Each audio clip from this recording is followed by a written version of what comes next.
one and all. Good afternoon, good morning, good evening, wherever you are on the planet. Welcome to Brooks's Bass Corner. Sorry we're a couple of minutes late. I was faffing around with some bits and bobs. Just wanted to make sure everything was plugged into the right place and all the buttons were turned on. As you do. Hope you're well. Welcome. Come on in. Brooks's Bass Corner. We're here to talk bass guitars, bass amps, bass effects, bass accessories, anything to do with bass playing. You want to talk about great bass players, albums with great bass players on. This is the place to do it. I can't find any other regular bass live chats on YouTube. I just can't. I've been checking for ages and I still can't find any. So come on in. It's Tuesday night, live chat night. Hope your bass playing's going great. If you've had gigs over the weekend, come on in. Let us know. If you've got any problems with your gear, looking to join a band, doing auditions, building pedal boards, all those sort of bass related jobs. Got any questions, any queries? Maybe you're looking to buy something new. Maybe you've got your eye on something, not sure if it's right for you. Come on in, ask some questions. I'll advise you as best I can. If I don't know the answer, one of the fine people here on the Brooks's Bass Corner live chats will help you out. My hands are absolutely shredded. I've been painting garden fences for 3 days. We're about to get loads of rain here in the UK tomorrow. And these were jobs in the garden and on the house. Need to get them done before the rain comes. So they're done, but my hands are shredded. So fabulous. But there will be a new video up tomorrow and lots of editing going on tomorrow. So while it's pouring with rain outside, I can at last, now my outdoor jobs are done, knuckle down and get some content up on a regular basis. I can see there's a Richard Fitton Perkins there. I'll bring you to screen very shortly, sir. Get yourself a cup of tea. I can see him shaking his head. So last week we had live chat. I had a gig on Saturday with Radio Gaga, covering for the quite fabulous John Coulton. JC, if you're out there, good to see you. We were playing at the Marine Theatre in Lowestoft. Had an absolute blast, I have to say. Never met any of the guys in the band, but it was an absolute blast. We blew their socks off. It was sold out, I think. I think they sold 750 tickets, which was no mean feat for a Saturday in May. Put Gig Vlog 8 up last Friday, so if you haven't seen that, let me just get a link very quickly. That went up. That was a gig with This Is Queen, going back a couple of weeks, back in the middle of March when we were down in Plymouth. So let me just put that here. If any of you want to check that out, you can. Here we go. And Gig Vlog 9's pending. And again, it's another Queen one. It seems like all I do is Queen tributes. It's not the case, I promise. I do lots of different stuff, but past couple of months, I've been working with about 4 or 5 different Queen tributes in various configurations. So that'll be Gig Vlog 9, I think. And this week, I've got 2 private gigs, one with an Oasis tribute, one with Uncle Funk on Saturday, which I think is a wedding, so they're not public events. Next week is a public event, before I forget. Yes, Robin 2 in Bilston with crazy little thing called Queen. Saturday we've got an Uncle Funk show, but I think it's again a private do. It's a private booking. But then after that, we start in the festival season. It starts going nuts. So we got Uncle Funk shows, got Queen shows, got some ABBA, got some general cover stuff as well. So it's all going to be good. Right, Richard, your moment of fame. Ready? I'm bringing you on the stage. And let's just double up the screen. There we go. Cool, don't we look glamorous? How you doing? Nice. Thank you very much at last for... Oh, I'm going to unmute your mic. Oh, you do it. There we go. There you go. Thank you. Mike. Thank you for coming on. Good to see you. How are you? Too. Not bad, mate. And you? Good, good. Hectic. Like I said, my hands are shredded. It's I've been painting fences since Sunday. And you know what it's like. You do all these garden jobs. You come in for a drink, wash your hands. You go back out, come back in for lunch, wash your hands again. Multiple hand washing. And I've got gigs to do. And the old calluses are going, I don't think so. So I'm going to have to do some callus building over the next couple of days. But yeah, good that brand. Looks like a rather nice specimen you've got there. What's that then? That's the Kingbass Mark 2. Very nice. Very nice. On that. There you go. Very limited in number. Yeah, Excellent. it was actually one of the last two made. There were two sort of one-offs made in 2019 and 2020. Yeah. And this is the one actually made in 2019. So yeah. Wow. Very nice. Very nice. Is that your go-to? No, it's a little bit heavy. Ah, okay. So Okay. Does it balance okay? oh yeah. I mean, it's a Oh yeah, stainless, it's so just it'll balance okay, but yeah, it's yeah, just, you know, a bit weighty. timber heavy. Yeah, big body. Well, as he said, it was for covering his stomach after too many pizzas. Well, yeah. Tell me That's what about led it. to Yeah. that. That's what led to that design coming through. Yeah, that's Cool, right. cool. Did you have your eye on one of those when they originally came out? The story goes, I asked Rob to make me one in 2014 and he couldn't because it would have meant, I think it was something to do with resetting the CNCs Ah, right. for, of Yeah, course, one. yeah. So he actually said no. Yeah, that sounds like Rob. Yeah. And I actually caught this one early this year. So, yeah. Oh, great. Yeah. Great, great. Very nice. Can't beat a bit of quilted maple on the top, that's for sure. And, of course, it's got Yeah. some Christmas decorations. Excellent. Well. That's what I like to see. Yeah. Fabulous. So, yeah. Fabulous. No, Very nice. It's a lovely bass and lovely sounding. Yes. Yes. And I was always surprised he didn't go back to that configuration sooner, because he was obviously, people who've seen the photos of the Harley Davidson, the collection. Yeah. He had a T bass. He had one Yes. of the 96. Now I don't know, and I've never even asked Rob about this, and I should do. I don't know if Mark was sent one of the limited first runs, because those were done for Trace's favorite distributors and artists, but there were only 30 of them.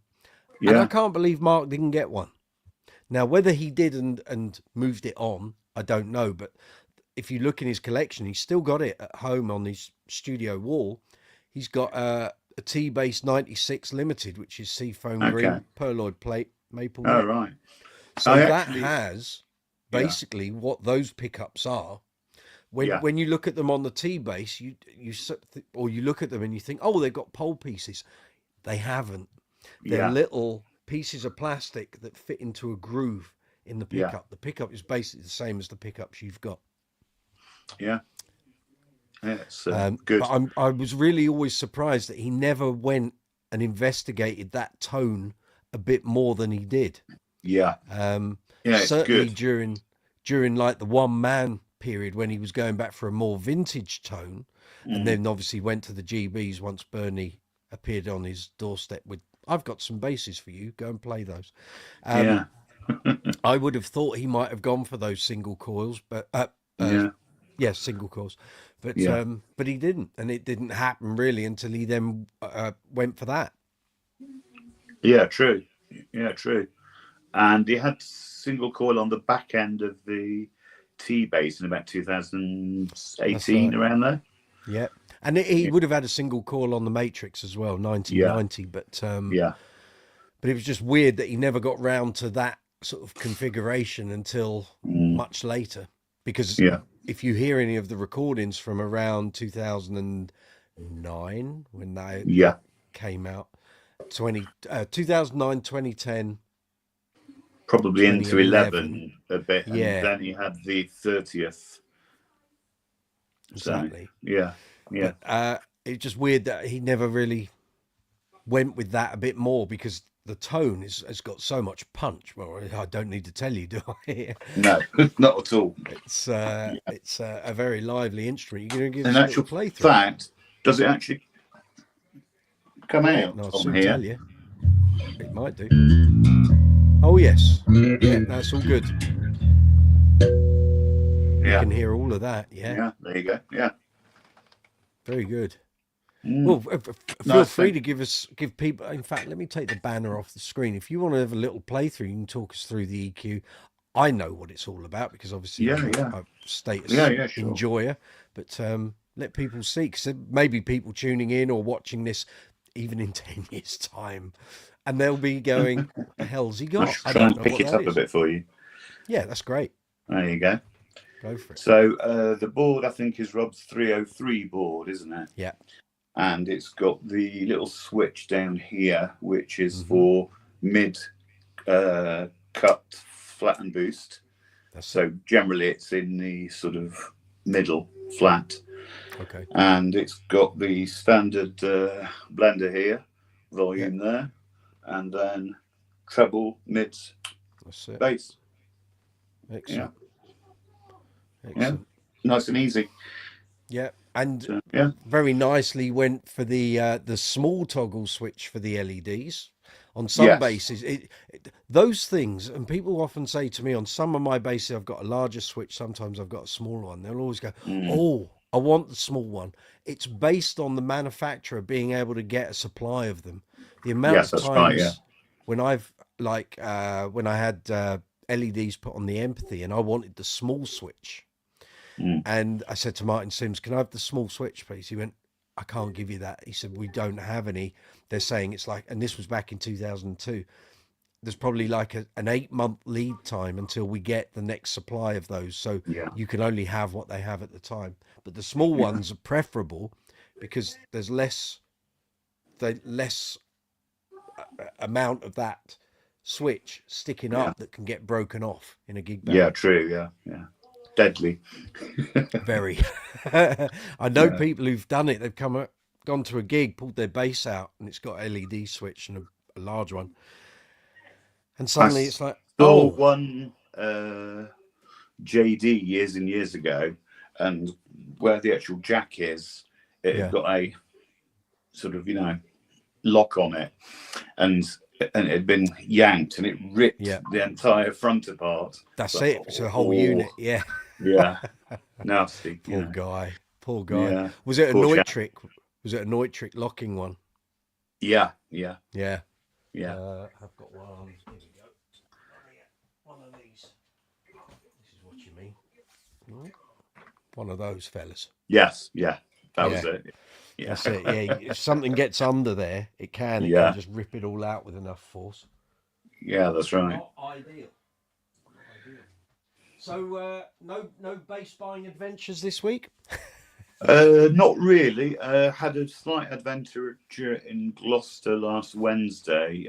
Went to pick up a Squire 40th Jazz, right, for an actual pupil, and the bridge pickup pot died on it. So we spent all afternoon, of course, wiring it up. So yeah. Okay. Apart from that, nothing ventured, nothing gained. Yeah, that's right. Yeah. Well, nothing coming my way at the moment. I've had enough expenditure for the past month. Yeah. That'll. I'd imagine. We'll stop that. Yeah. Just a bit. I need to start getting them both out and gigging. But yeah, that's right. The Spectre. Earning their keep, sort of thing. Yeah, always. But I get people always asking, do you use them all? Yes, I do. They all come out on different things. I do as well, yeah. But it's just, if I don't have something that suits, then there's no point taking it out just for the sake of it. Because at the end of the day, for a lot of the work I do, I have to provide what the person who's employing me wants. Yes, so that's right, it's not always a case of what I want to take, it's what they need. Yeah, that's right. More than anything. Jazz bass, Or in my case, Empathy, GB. Lucky man. I mean, people always say, what's your favourite bass? But for me, it's not a case of favourite. It's like with the Empathy, it's such a tonal battering ram for me. What you're holding is basically exactly, it's like the child of the Empathy. It is. Just that's right. Batters through that status circuitry going from 300, 301, 302, 303.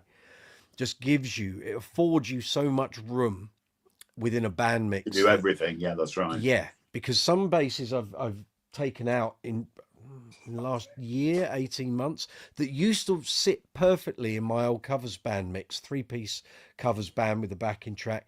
And that was the band that taught me where different instruments and different people, where their frequencies sit in a band mix. Now, something that used to work, or a couple of the basses that used to work in that band, I've taken out with other bands, hasn't worked. And it was like, what's missing? And it's the band, it's the players, it's the way they EQ their amps, it's the way the Yeah, that's drummer right. hits his drums. And Yeah. so when you think, oh, well, that's a great bass, that'll work, you don't know until you get it out on the gig. And in that room, you Yeah. don't know. And Yeah. back in the days in that band, when I was building my collection, and every time you bought a bass, you take it out on the gig. Could this be the bass that sort of ends me using any of the others? And you'd find some that worked really, really well. But more often than not, because we were a semitone down, some of the basses just didn't like it. The Marcus Jazz didn't like being a semitone down for a whole gig. Yeah. It just felt exceptionally baggy, and it was just like, that's not. And you know, by the time you're getting into midway through a second set, you're digging in. Those strings are Yeah, that's right. Yeah.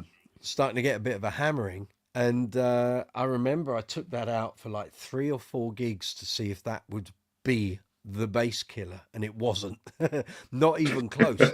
And yet when I took the Empathy out after I'd done the restring and the reset up, because I'd had it for a couple of years and it just wasn't boiling my egg whatsoever. Once I got it the way I wanted it and then started using it, it was like, ah, this is it. Now we've got it. And that became the bass I used pretty much for every gig with that band for the last 8 years that I was in it. So Yeah. you never know. You just never know what's going to work. Stacey, good to see you from North Carolina. If anyone wants to join in with Richard and I, you can. Email me. There's a ticker running along the bottom of the screen. Email me at brooksysbasscorner@gmail.com. I'll send you an invite. You can come on through. You're more than welcome to join us. I just need to check my phone because we may have a special guest this evening. Ooh, I've sent him an invite. who's that? We'll see. I can't say. It's a secret. I can't say unless he turns up. Yeah, I can't do that because he'll tell me off. Don't promise things you can't deliver. No, okay. Yeah. But yeah, so I know that you was can't, my thing with different basses in bands. So with Uncle Funk, it actually affords me quite a flexible Yeah, it's good situation. that is. Yeah. I can actually take different basses, and I think like when we were in rehearsals during lockdown, I took the Mark King Alembic and we did a whole bunch of rehearsals with that, and I used it for the recordings that are on the videos that are on the Uncle Funk YouTube channel from 2020. I took a Stingray, I took a Betsy, trying to think what else I took.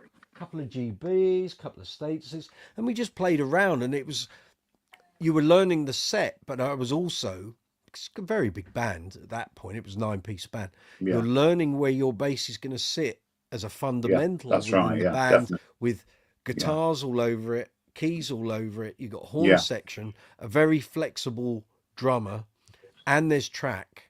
And it was like, well, you can't necessarily play this gig like you've played all your covers gigs all your life, because this isn't a 3, 4, 5-piece band. This is a 9-piece band, and BVs, and 2 singers, Yeah. 3 singers. Yeah. And it's a lot. And this is what I was saying about, you can take a bass into a situation and in your head you think, in theory, it's going to be fine.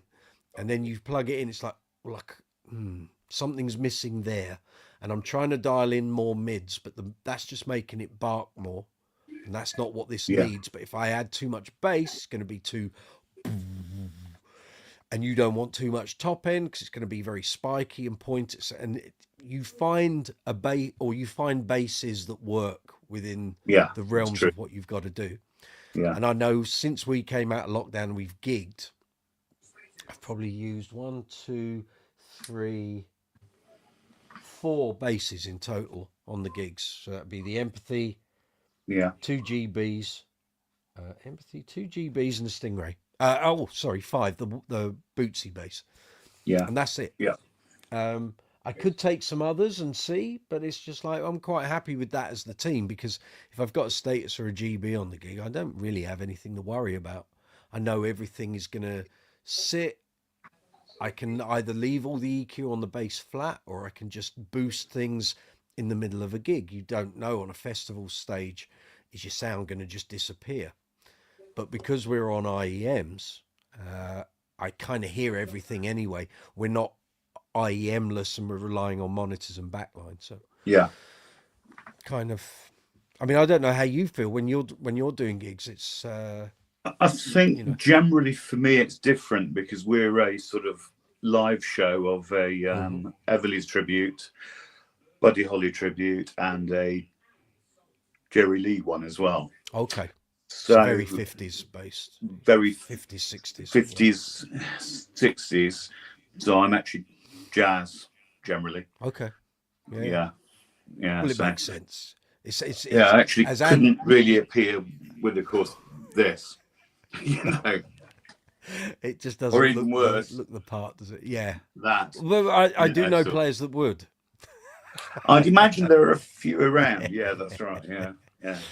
But yeah, jazz is going to do that. And I remember having a chat with Andrew at Anaconda Basses, and he said the thing, because I remember saying to him, why have you gone down the super jazz route? And he said, the thing you got to remember, a lot of the time people see a sound. They don't necessarily hear it, they see it. So they will judge your sound based on what they're seeing you play. He said, but you've also got to remember that for the past 75 years, we've grown up with music that we've all grown up listening to on the radio and on records. And jazzes, really, isn't it? Yeah. It's the tone people know. If you deviate away from that, chances are you're going to diminish and decrease your potential audience that might want to buy it. So that's kind of why he went for that. But then you pick up an Anaconda and you plug it in. It's like, oh, hold on. Especially the Essence range. You plug it in. There's a whole load of sounds in there that are nothing to do with jazzes or Ps. There's like a load of other stuff going on. So you can have that if you want it, and it's there. But then there's a whole load of other sounds as well. But it is that whole people will judge you based on the bass you pull out of the gig bag, not necessarily how it sounds. It happens. It happens. It does indeed, yeah. It does. I can tell you, I used to turn up to auditions with a Kubicki Factor, not the best policy. Should have taken the Fender P Light. That would have got you the gig. Yeah. But never mind. Yeah. You learn these things. In the naivety of youth, seemed like a good idea, but it is, yeah. No. Yeah. In actual fact, I did about 4 jobs for them as just the Everly's tribute about 4 or 5 years prior to getting, of course, the actual chair. And I did those ones on the prototype Enfield Lionheart.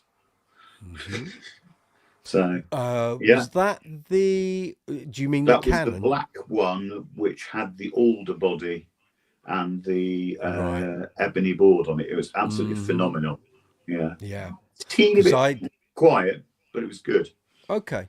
Was it the one with the big Super 8 pickup, or had he gone to the quads? So he'd gone to quads then. Yeah. Because I had one of the first basses he produced. Which was the Canon. The one with the Super 8. Nick Smith brought it over to me, actually, years and years ago. That was the Canon. That's it, the Canon. So I think there were 12. So originally he made 12 basses with different finishes, different fronts, what have you. And I remember being mightily impressed with that. And the next thing that came out were the Avengers, which were basically precision and jazz styled, but again with that Super 8 pickup. And I had the precision one for review, and it was immense. And I nearly bought it in 2015.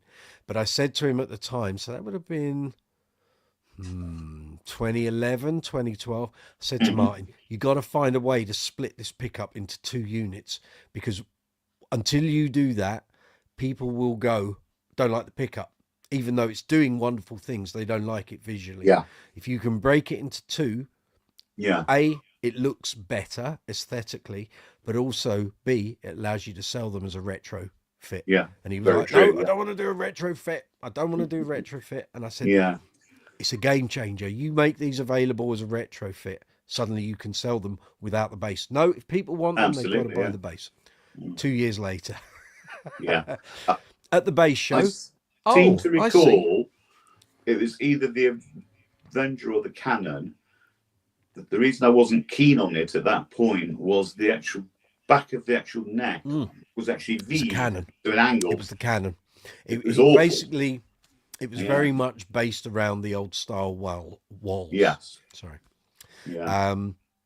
And that was the general design ethos, because at that point, wall was starting to disappear because Pete Yeah. Stevens was very ill. In fact, he may have already stopped at that point. I don't know my wall history possibly as good as I should. I don't either.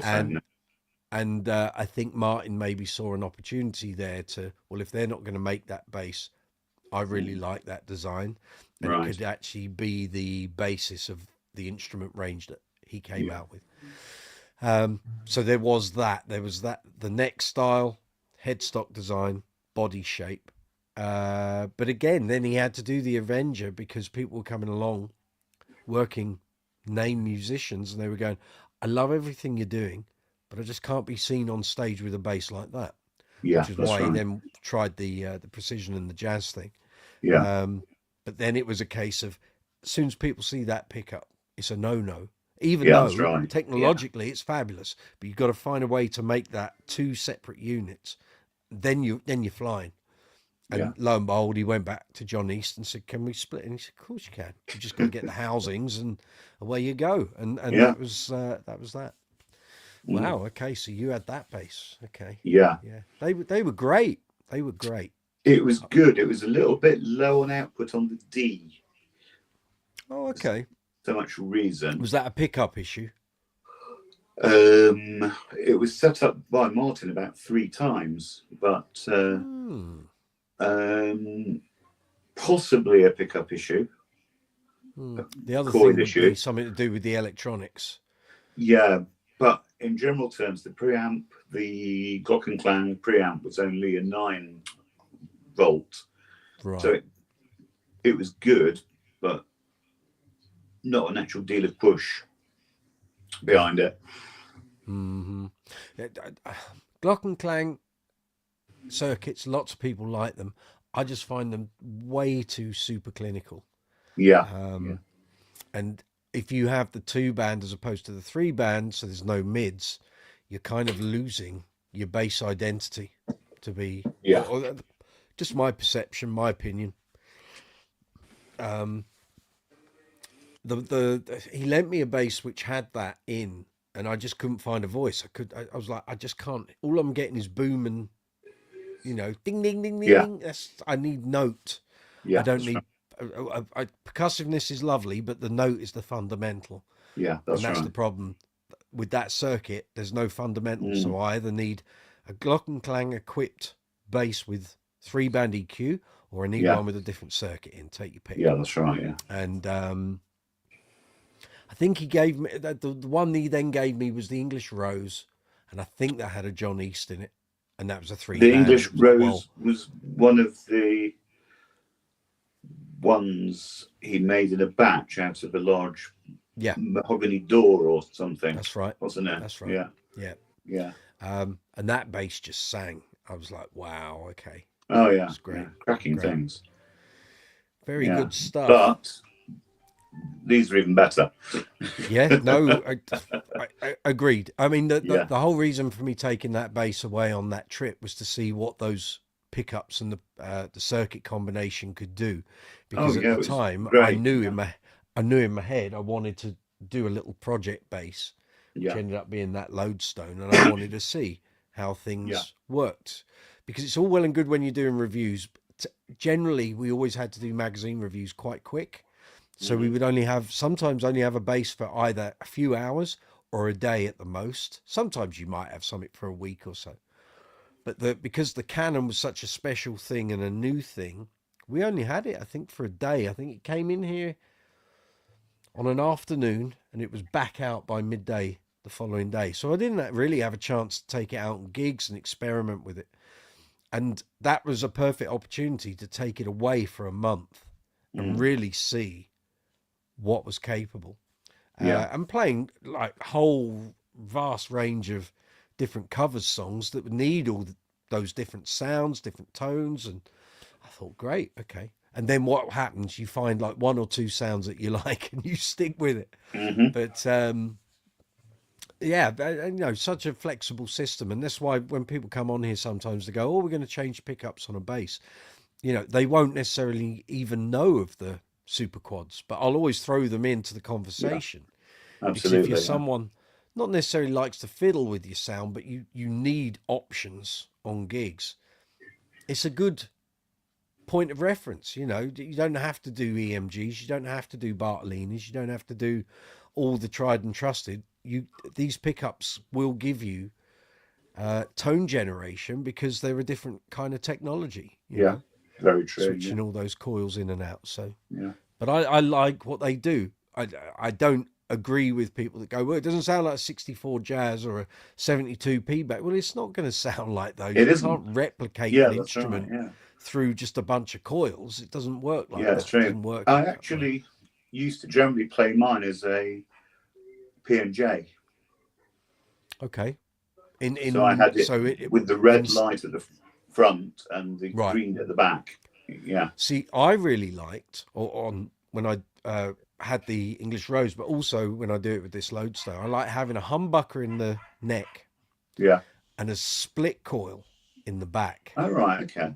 Which in theory shouldn't really work, which you can't replicate a Billy Sheehan pickup placement because they're in the wrong, the pickups are in the wrong place, but it's close. But it's actually, it gives you quite a lot of roundedness, which takes away some of the hyper clarity of those pickups. But it also gives you some bite in the bridge, which sometimes can be a little thin on a PJ. But the split coil actually works because you're getting a bit more of the bottom end on those lower strings. Sorry, doing it the other way. You're getting more lower end on the D and G and a bit more bite and twang from the lower strings, which actually works quite well in relation to the humbucker being at the front. Yeah. I know I certainly preferred it to the Jazz positions. So it just worked quite well. And it works great with that Lodestone because I've got the John East Unipre in there. So there's so many combinations, and you've got jumper switches in the cavity, which you can change the mid, if you like, the points of mid frequency before you even start panning around and what have you. So are you going for more focused low end, low mids, or are you going for the more twangy higher mids? And, it all works good. All works good. All good stuff. Yeah. All good. So what's next on the shopping list? Hopefully nothing, I think, at the moment. We all say that. We all say that. There's the through neck Status Series 1 I'm going to look at in Kent on Friday. But apart from that, nothing at the moment. Okay. Well, best of luck with that. At the moment, I've got, I think it's 7 or 8 here, and it's a bit crammed. So, don't get me started. Yeah. Yeah, I know the feeling. Yeah, but we've got Jazz, Status, Jazz, Mustang, Ibanez BTB over there behind me. Yeah. That's all right. It's a good array of sounds. Yeah. It's not all. It's it's not a wall just of one manufacturer. Which no. Yeah, no. I know some people that go down that route, and it's like that's great if you're a collector of one manufacturer, you go for it. But it doesn't give you a wide palette. It just doesn't. Certain manufacturers have certain characters, certain voices, and you can buy as many examples of that as you like, but you're still going to fundamentally have that same character, which, Very true. which is fine if that is all you want.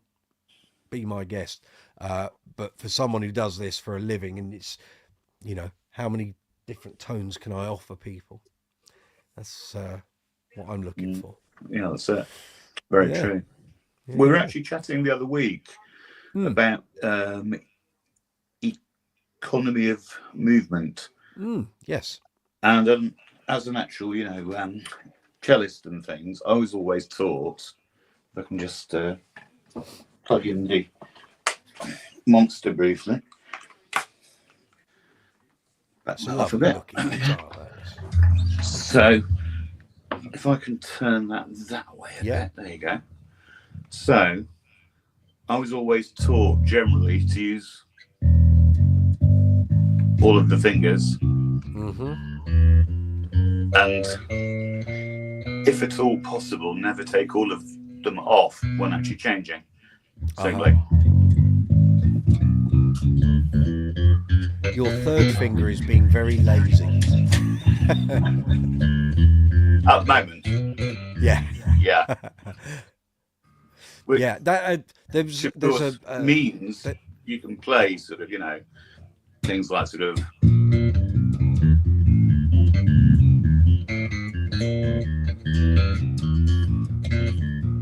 Yeah.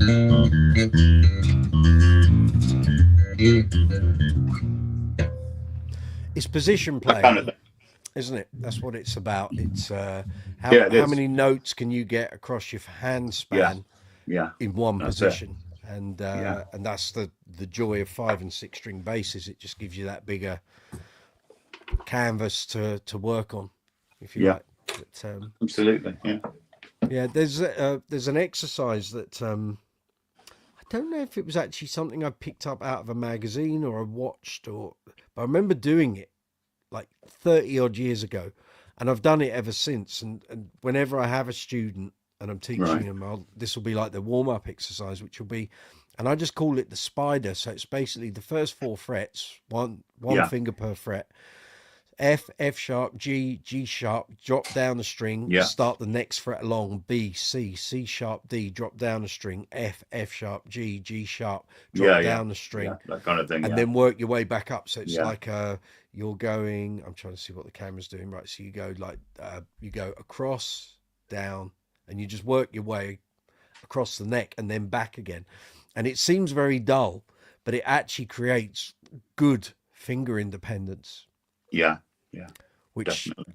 I know sometimes when I watch some players and they end up with where are we? 3rd and 4th finger tend to lock together and do one thing together. That is sort of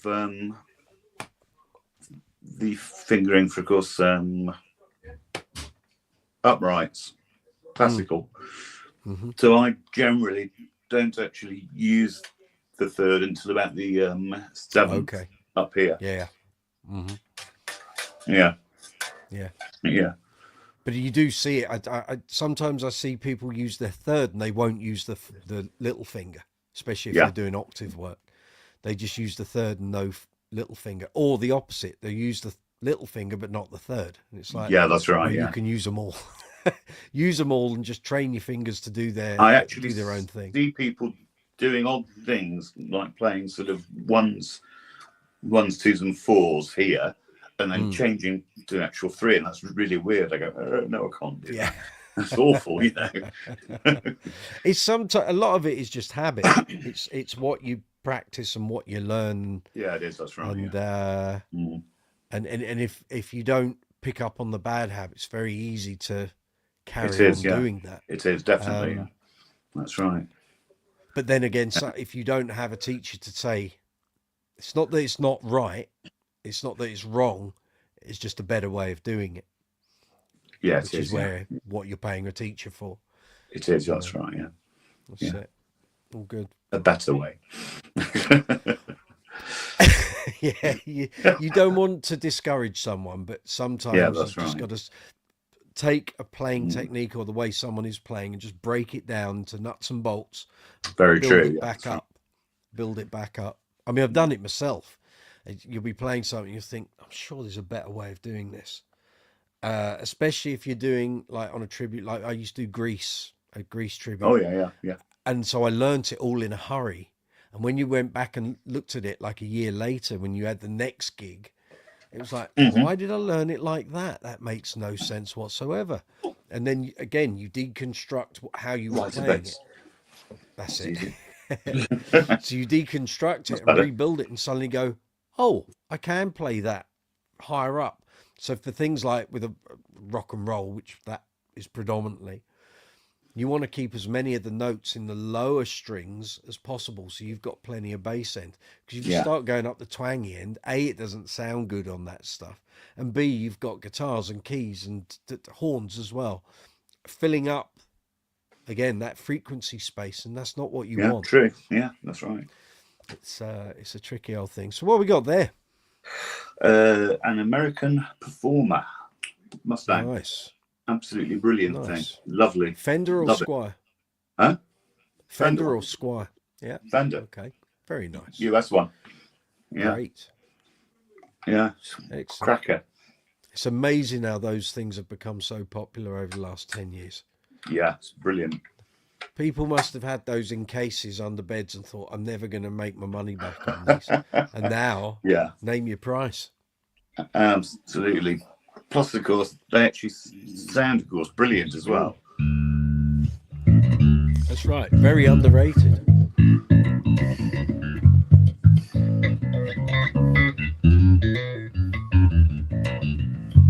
Nice. Yeah. Great things. Yeah. And they've actually, because of the reduced scale length, they've just allowed a lot of players who seemed a bit daunted by long scale instruments to start having a go. You know, Yeah, true. Your feet Yeah. wet. Yeah, true. Very good. Very good. Dawson, Yeah. good to see you. How you doing? Good to see you there.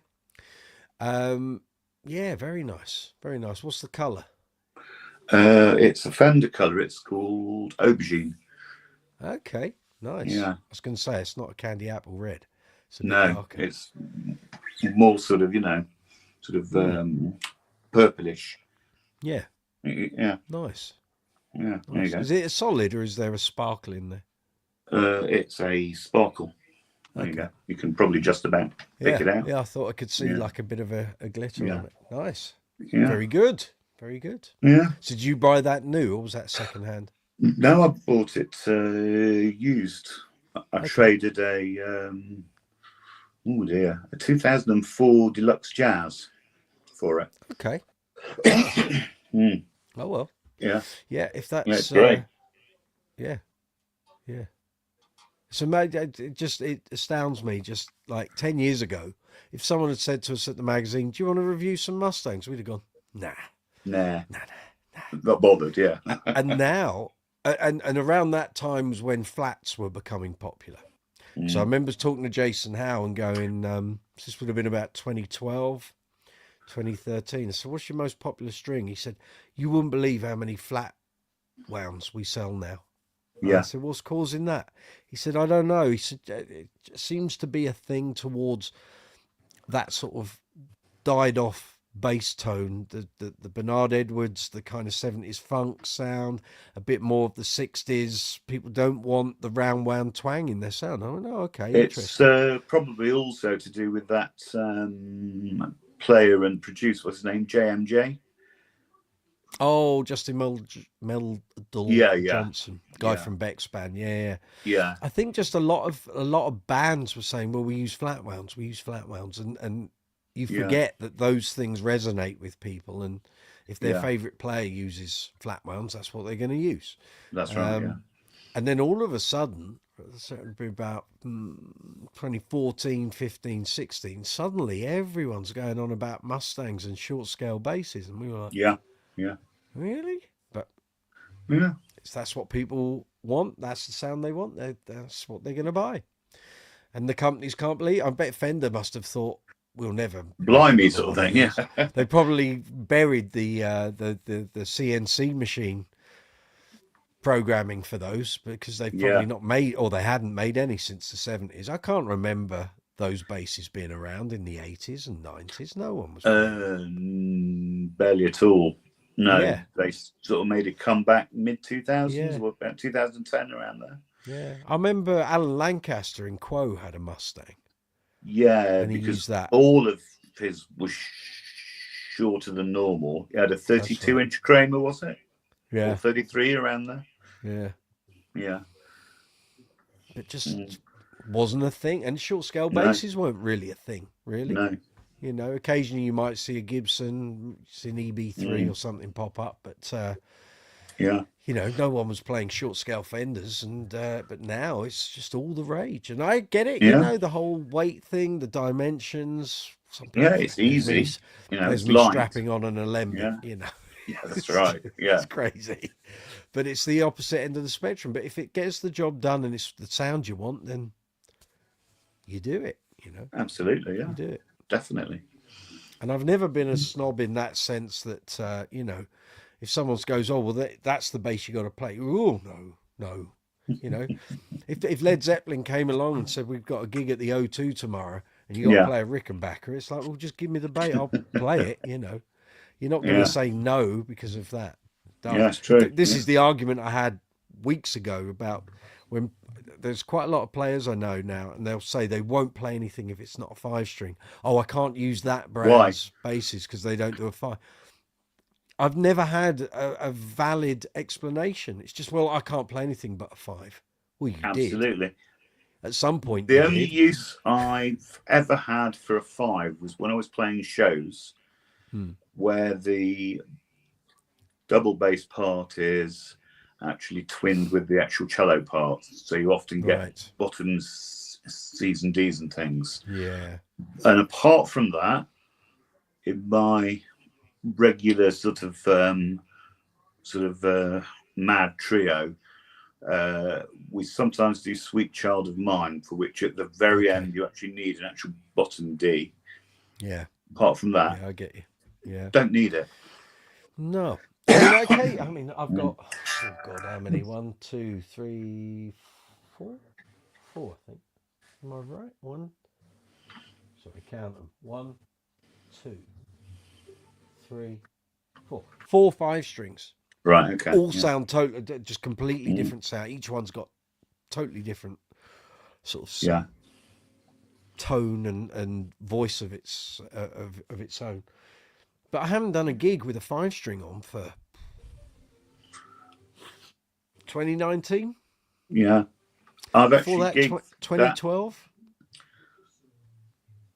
I've actually gigged the Kingbass 5-string twice, but I probably used the B string about once. You know, maybe twice. Yeah, generally, yeah. Actually, I realised I made a mistake. 2022 was the last time I used a 5, and that would have been my Dingwall. I took it out on an Uncle Funk show, give it a spin. Yeah. But yeah, now with the channel, I'll use my 5s on here. But generally, the gigs I do, because I get people say, well, why don't you take that out on the Uncle Funk show? And that was the experiment with the Dingwalls to see, can I make that low B fit in? And the thing was, on that show, the disco one, again, there's so much going on, but there's a track. If there's something with a lot of deep sub, you don't want a low B in there because it's already doing it. And on that gig, I like to keep everything as uncluttered. So I know where my little position in the frequency map is. Yeah. And I don't really want to be going out of that. And I don't want to be stepping on other people's toes, but I know my job is to keep that low end going. Now, when we did Decades of Dance, again, I pulled all the 5-strings out and tried them. And on that, the Dingwall actually came out. I thought I might do the whole gig on this. And then when we did rehearsals, I did one rehearsal with that, and I did a bunch of the other rehearsals with the Stingray and the GB. And I thought, actually, do you know what? There's a voice here with those two basses. Yeah, where if you split the set of that show up, because you're covering decades, you realise that a lot of the lines in the 70s, 80s, and 90s were played on a Stingray. And after that, a lot of it is keyboardy bass. So from like 2000s through, a lot of it is either over compressed Stingray or it's keyboard. Yeah. And actually the GB works pretty good for that. But I might bring the Dingwall back out once we get out on a theatre tour. That might well come out as the bass for the second set. So we will see. We will see. It's very quiet on the old chat tonight. That's because I'm actually not typing like crazy. Well, there's that. Comments take to say live comments from viewers will appear on screen during your stream. Yes, well, they should be anyway. Keep the conversation going and make your audience part of the experience. Yes, quite. Now, I realise I'm in StreamYard here, and there was a thing here called show comments on stage, which I've never seen before. And it was turned off, but that's no reason because other comments have been appearing. Russell Zorner, good to see you. See a couple appearing. It's really tiny. Yeah, Bill Derbyshire, loving the conversation between you two. Fabulous. Thank you. Thank you very much. Yeah, that's it. We're widening the net tonight. Lee Bolton, good to see you. Well done, sir. I've known Lee for 20, yes. A long time. 23 years. Lee came over to my house in 2002 because we had a mutual friend, and Lee had just bought a small EBS rig from Bernie Goodfellow, and wasn't that far from where I lived in Ealing in West London, and offered to bring his 2x10 and his amp head HD 350 over for me to test, which then led to me going and buying my own EBS rig. And I ended up owning both of those when Lee sold them on. So good to see you, mate. Good to see you. And Bill Derbyshire and Stacey saying hello. Fabulous.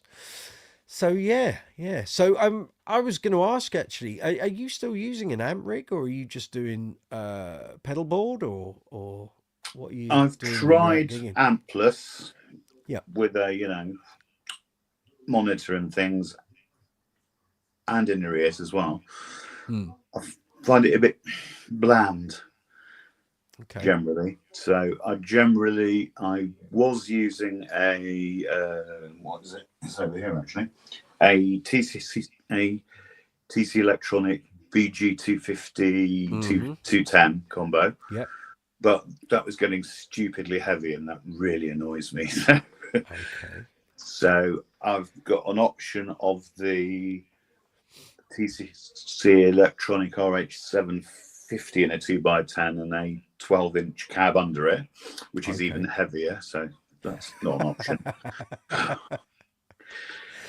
Because, of course, getting older, your actual back twinges and actually moans a lot more earlier on as well. So well, funnily enough, the gig I did on Saturday, the sound man, I'd set my rig up. So I had, I went for, well, actually before the gig, I'd said to the regular bass player, what do you want me to bring? I said, do you want me just on ears? Do you want pedal board? Do you want backline, whatever? And he'd go, well, no, he said, you can take whatever you like. So I thought, right, let's just play for safety. Never met the band before. They might say we don't want backline. That's right. But I thought, well, let's go with it. So I had two Aguilar SL212s, DB751, took the AG700, pedal board as well, of course, and all of that, and brought all the gear in. And the sound man goes, you set up there. So I was like, okay, well, did that, set the cabs up, and he went, oh, no, you go in the space between the keyboard riser and the drum riser. I was like, right, could told me that before. And he goes, do you want a hand with the cabs? I went, no, you don't need to worry, mate. I said, these are light as a feather. He said, are you sure? They look really heavy. I said, let me just move the amp, and now you can pick one up. And he went, oh my God. He said, there's nothing to them. I went, exactly. That's why. You don't need to worry about helping me move those.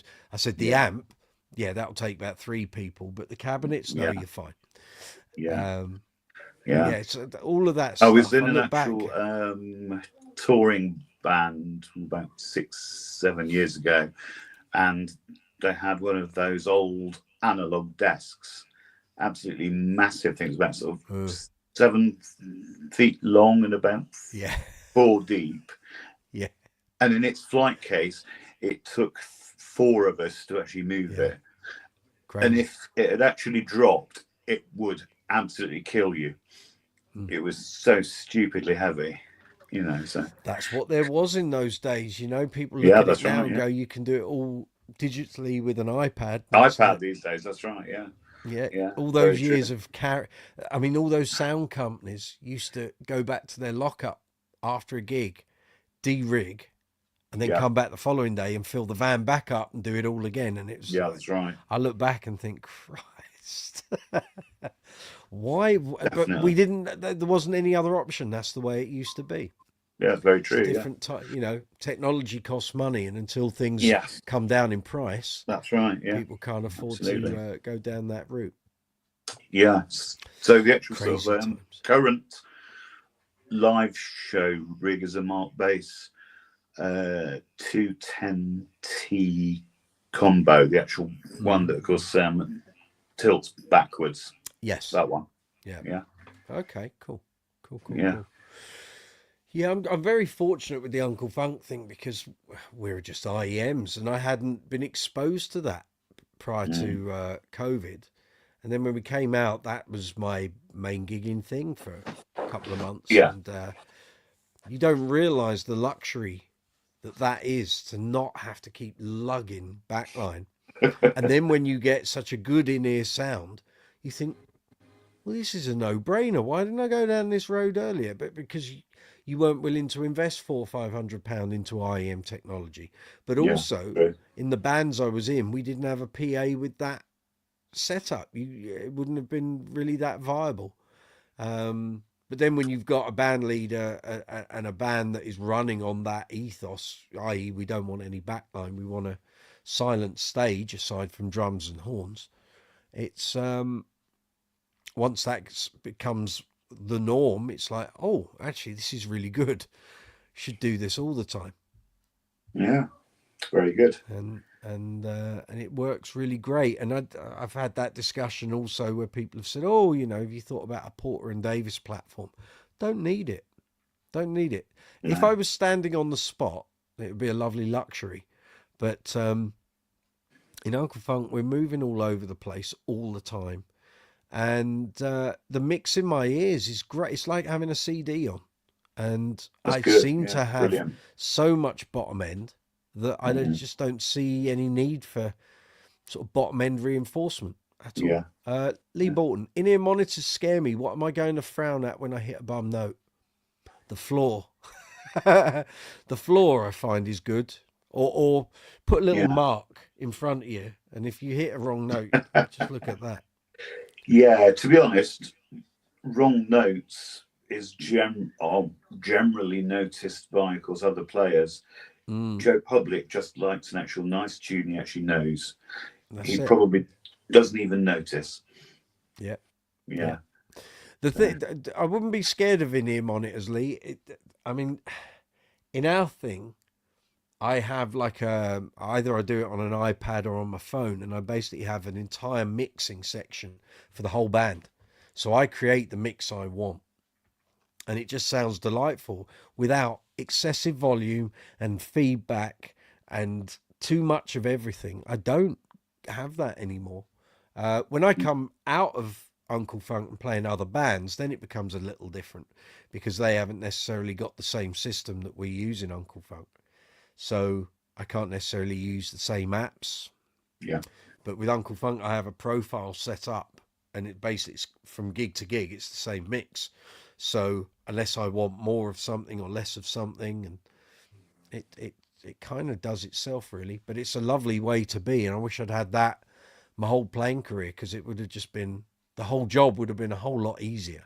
Definitely, and a lot more enjoyable, rather than battling to hear what you're playing. But I say that as though I never could hear what I was playing. I've always been able to hear what I was playing, because in a 3-piece or a 4-piece, it's easy, you know. It's when you're in bigger lineups and you're playing like corporate stages, and there'll be some sound man out the front, and he doesn't really know what the band sounds like. He just does a mix that he thinks will work, and 'tis what it is. Yeah. And I think generally about half of the players say, no, it sounds terrible, you know. Yeah. That's about right. But I've been fairly lucky in all the stuff I've done. But again, that was the choice of using the empathy for a large chunk of my playing time, because it just cuts through, just literally slices through a band mix. So good. Absolutely. So good.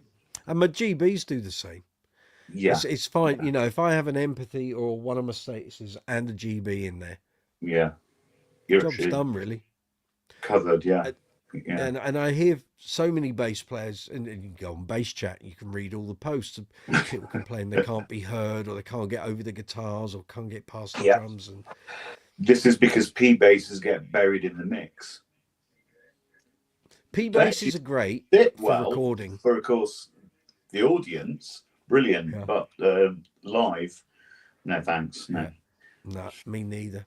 Although I say that and I have to use them on the Queen shows, Well, but true. Yeah, it, yeah, luckily the Queen shows I do, our sound is pretty good. And the guy we had on Saturday for this Radio Gaga thing loved it. He came up to me at the end. He said, "I love your rig." He said, "Core, does that sound good?" I said, "Well, you know, if you're going to use precisions, you want something decent backing yeah. it up to give you some Definitely. flexibility." But you know, then again, I'm stringing my precisions and using pedals and stuff just to give me some Yeah. finesse. I'm not Options. using it Sort of, in, yeah. Yeah. yeah, I'm not using it in standard, you know, Yeah. flat wound, muddy Oh God, no. crap. You know, I'm trying to make it cut through. And actually, if you listen to any of the old Queen live recordings, you know, he used to have two separate Graphite equalizers, like 30 Yeah, that's band right. Graphite Yeah, that's right. equalizers for each cab. Boot stick. Yeah, that's right. Yeah. That was it, because back in those days they needed just raw power. Well, now we have all the power, but we've also got all the tone shaping technology you could ever want. So Yeah. we Absolutely. don't have to carry big 30 grand band Graphite equalizers anymore. You can pretty much do it. You know, if you've got a Helix, you can talk about minimal stage sign. You just go, dun, dun, dun, dun, dun, yeah, right, there's my mix, Yeah, and away that's you right. go. Happy Yeah. days, you see. Yeah, Happy it's good. days. So here we are. It's just gone 9:05 here in London town, here in the UK. This is live chat 114, 114 of these. I can't believe it, but it's true. They're all stored here on the live chat playlist here on Brooks's Bass Corner. If any of you ever have a bad night's sleeping and you can't get off to sleep, I suggest you tap into that, press play, and you'll be off in minutes. I guarantee it.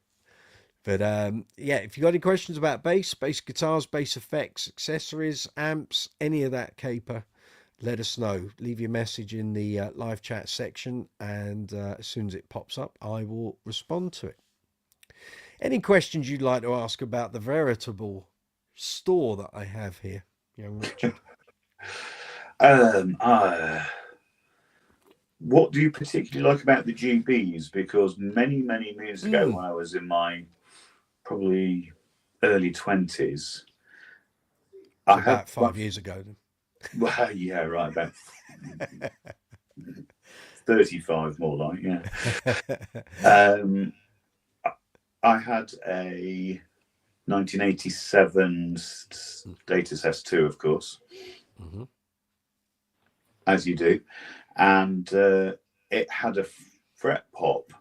So the manager of the local sort of Carlsborough, which was at that time it's called Played Against Sands, tried to attack it with a hammer to put it back in, and of course knocked a chunk of graphite out of the neck. Lovely.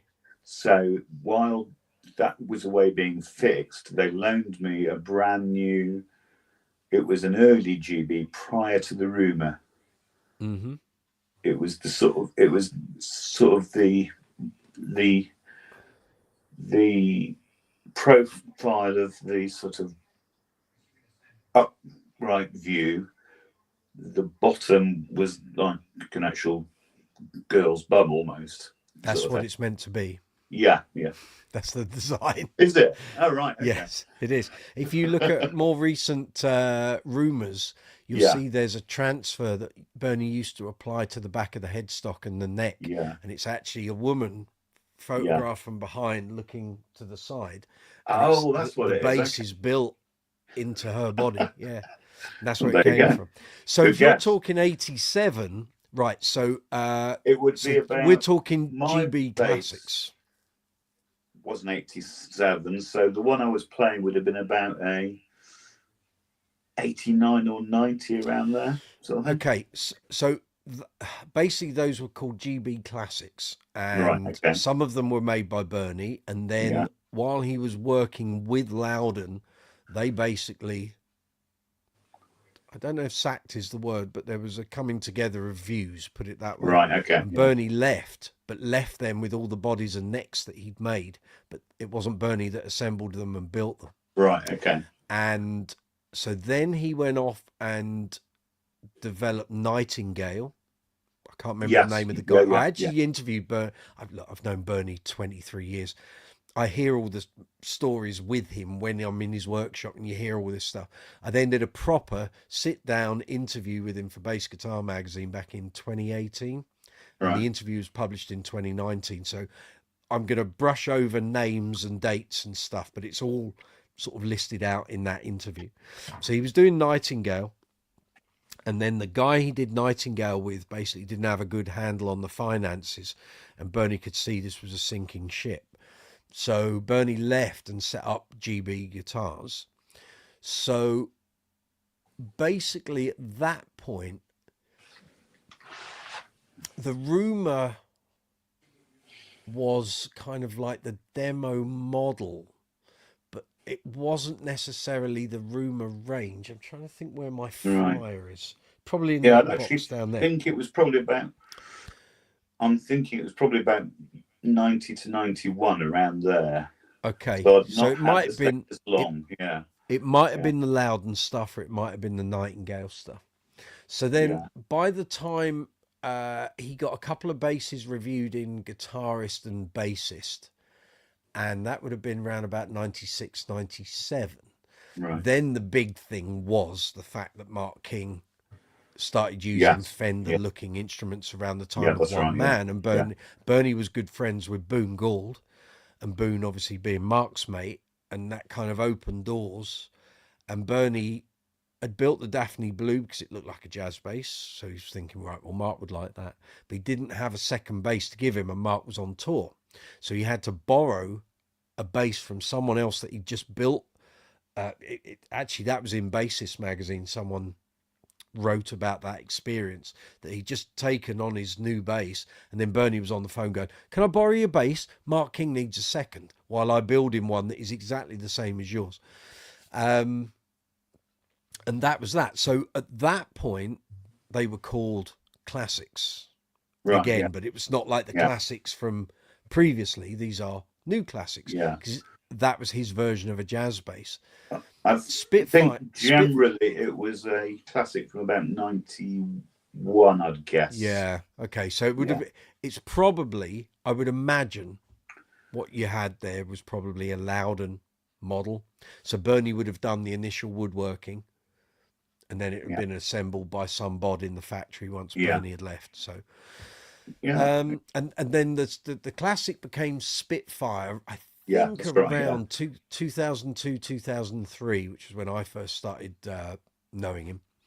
And then the rumor was already there, but at the time, you see, that the classic had it was a super jazz, so everything was that's right. in a line, and the EQ on the board was different to the rumor. Right. But the thing with all of Bernie's basses is, if you said to him, I want a bit more bass, or I want a different shelving frequency on any of the EQ, he would go to Dick Straker, his electronics guy, and they would do that. And you could do that as often as you. So if you then take the bass away for 6 months and come back and go, I need more top end, they could always do that. Yeah. He then decided, because people were starting to cross-pollinate the two ranges, so people would say, well, I want the classic, but I want the rumor electronics, or vice versa. And then you started getting people wanting classics with through necks, whereas it wasn't meant to be that. It was meant to be, that was the bolt-on, rumor was the through neck. And I think, going back on my old conversations, and they're 20 years old, those conversations, I think Bernie always saw the rumor as being like his flagship bass, and the classic was the working instrument, Right. if you like. And then I'm sure I was in his workshop around about 2003, and I remember him saying, well, we're now rationalizing it. all the basses are going to have the same electronics package, same pickups package. Right. Yeah. The only thing that's different is the styling. So people can have a bolt-on Roomer or a through-neck Roomer or a bolt-on Spitfire or a through-neck Spitfire. Right. And that's what ended up happening. And here we are in 2025, and who know, things appear out of that workshop like, you know, alchemy. Oh yeah. So anything can happen. But and that's before you even get into changing the pickups for single coils instead of the humbuckers and what have you. So, you know, and I can vouch because I've got three basses with the humbuckers and one set with jazz pickups in a humbucker housing. Right. The tonal difference is huge. Yeah. Really huge. Yeah. Mm. And I'm glad I went down that road with that particular bass, because otherwise it would have sounded too much like the other ones I've got, which is kind of what's the point of that? I'm sure it had a clicking volume control, not unlike the ones the status early S2s, but yeah, as you first turned it on, a little LED came on as well. That certainly doesn't happen on any of the basses I've got, but there is if you turn the bass over inside the Perspex control plate, you can see the flashing LED. So if you plug in and your battery's about to go, it'll be going beep beep beep beep beep beep. And then you've got all the other little bits and pieces like the G-Spot tuner. What else was there? Yeah, that's right. Yeah, various little things he's done. Oh, blimey. He used to have all this stuff up on his website, and he moved website, and I think some of it's gone now. Let me just have a look. There were a load of little design things that he started doing. Let's have a look here, see if it's on. Here we go, innovations. Oh, God, yes, it's all in there, isn't it? Right. G-Spot built-in tuner. Yes. There we go. The GB kick drum built-in metronome, which is a little push button, much like the G-Spot tuner. And you basically press it and it will start giving you a bump, bump, bump for you to play along with. And then you press it again to stop. The only problem with that is they're located on the back of the control plate. And if for some reason you're wearing a belt or there's a press stud on your jeans or something and it hits that button, it kicks in mid-performance, of course, which isn't ideal, but that's what can happen. I've had the G-Spot tuner kick in mid-gig. Oops. And we're playing a line. Ooh. I'm like, oh, that's good. I know what it is. I've just got to turn it off. Here we go. Yeah. And trying to get round to the back while you're holding the note and still playing the string. That's always an interesting one. I've got a couple of questions here. Dawson Walters, do you have any AC/DC stories? None whatsoever. None For at all. example, seen them live? Never. Bass techniques? No. I've never looked into Cliff Noisy. I'll be honest. Listening sessions. The only story I've got about AC/DC was, now we're going back, 1994, maybe 95. Angus Young, or at least their touring company, put his whole Mesa Boogie guitar rig, into Rock Bottom to be sold. I remember walking in there, it was literally this wall of Mesa Boogie amps and speakers, huge. It literally, the room was, it was a high ceilinged room, and it was just like, oh my God. So as long as there was some AC/DC fans in Croydon, they were well catered for at Rock Bottom. Brilliant. But that's the only one I've got, really. My former bandmates, I don't think ever worked with AC/DC or supported them, so there was nothing that I've ever heard of through them. I've never heard any stories. I don't really have any links to them or any of their band members, sadly. Sorry, Dawson. Bill Derbyshire, quick question. What was that cleaning solution you recommended some time ago for removing the swirls you get in the finish? Yeah, cream of carnauba wax. Dunlop is pretty good. 2 seconds. Let me just take my earphones off. Hold on.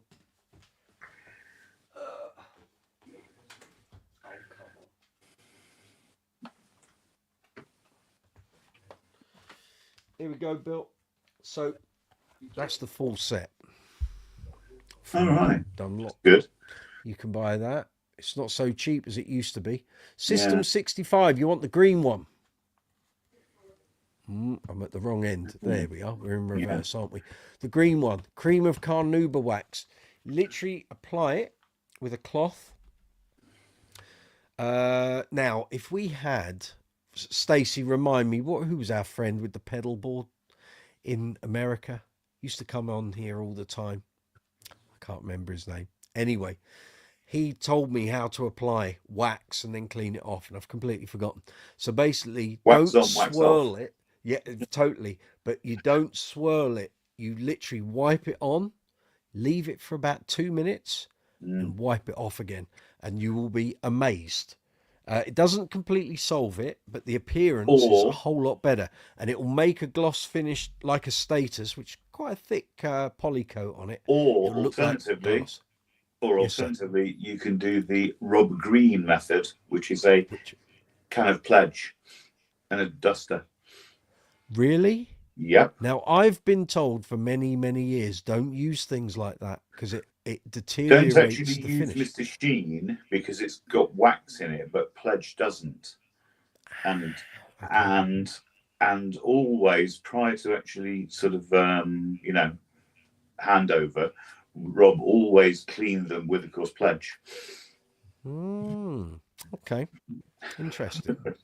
Interesting. Shiny. Yeah, very.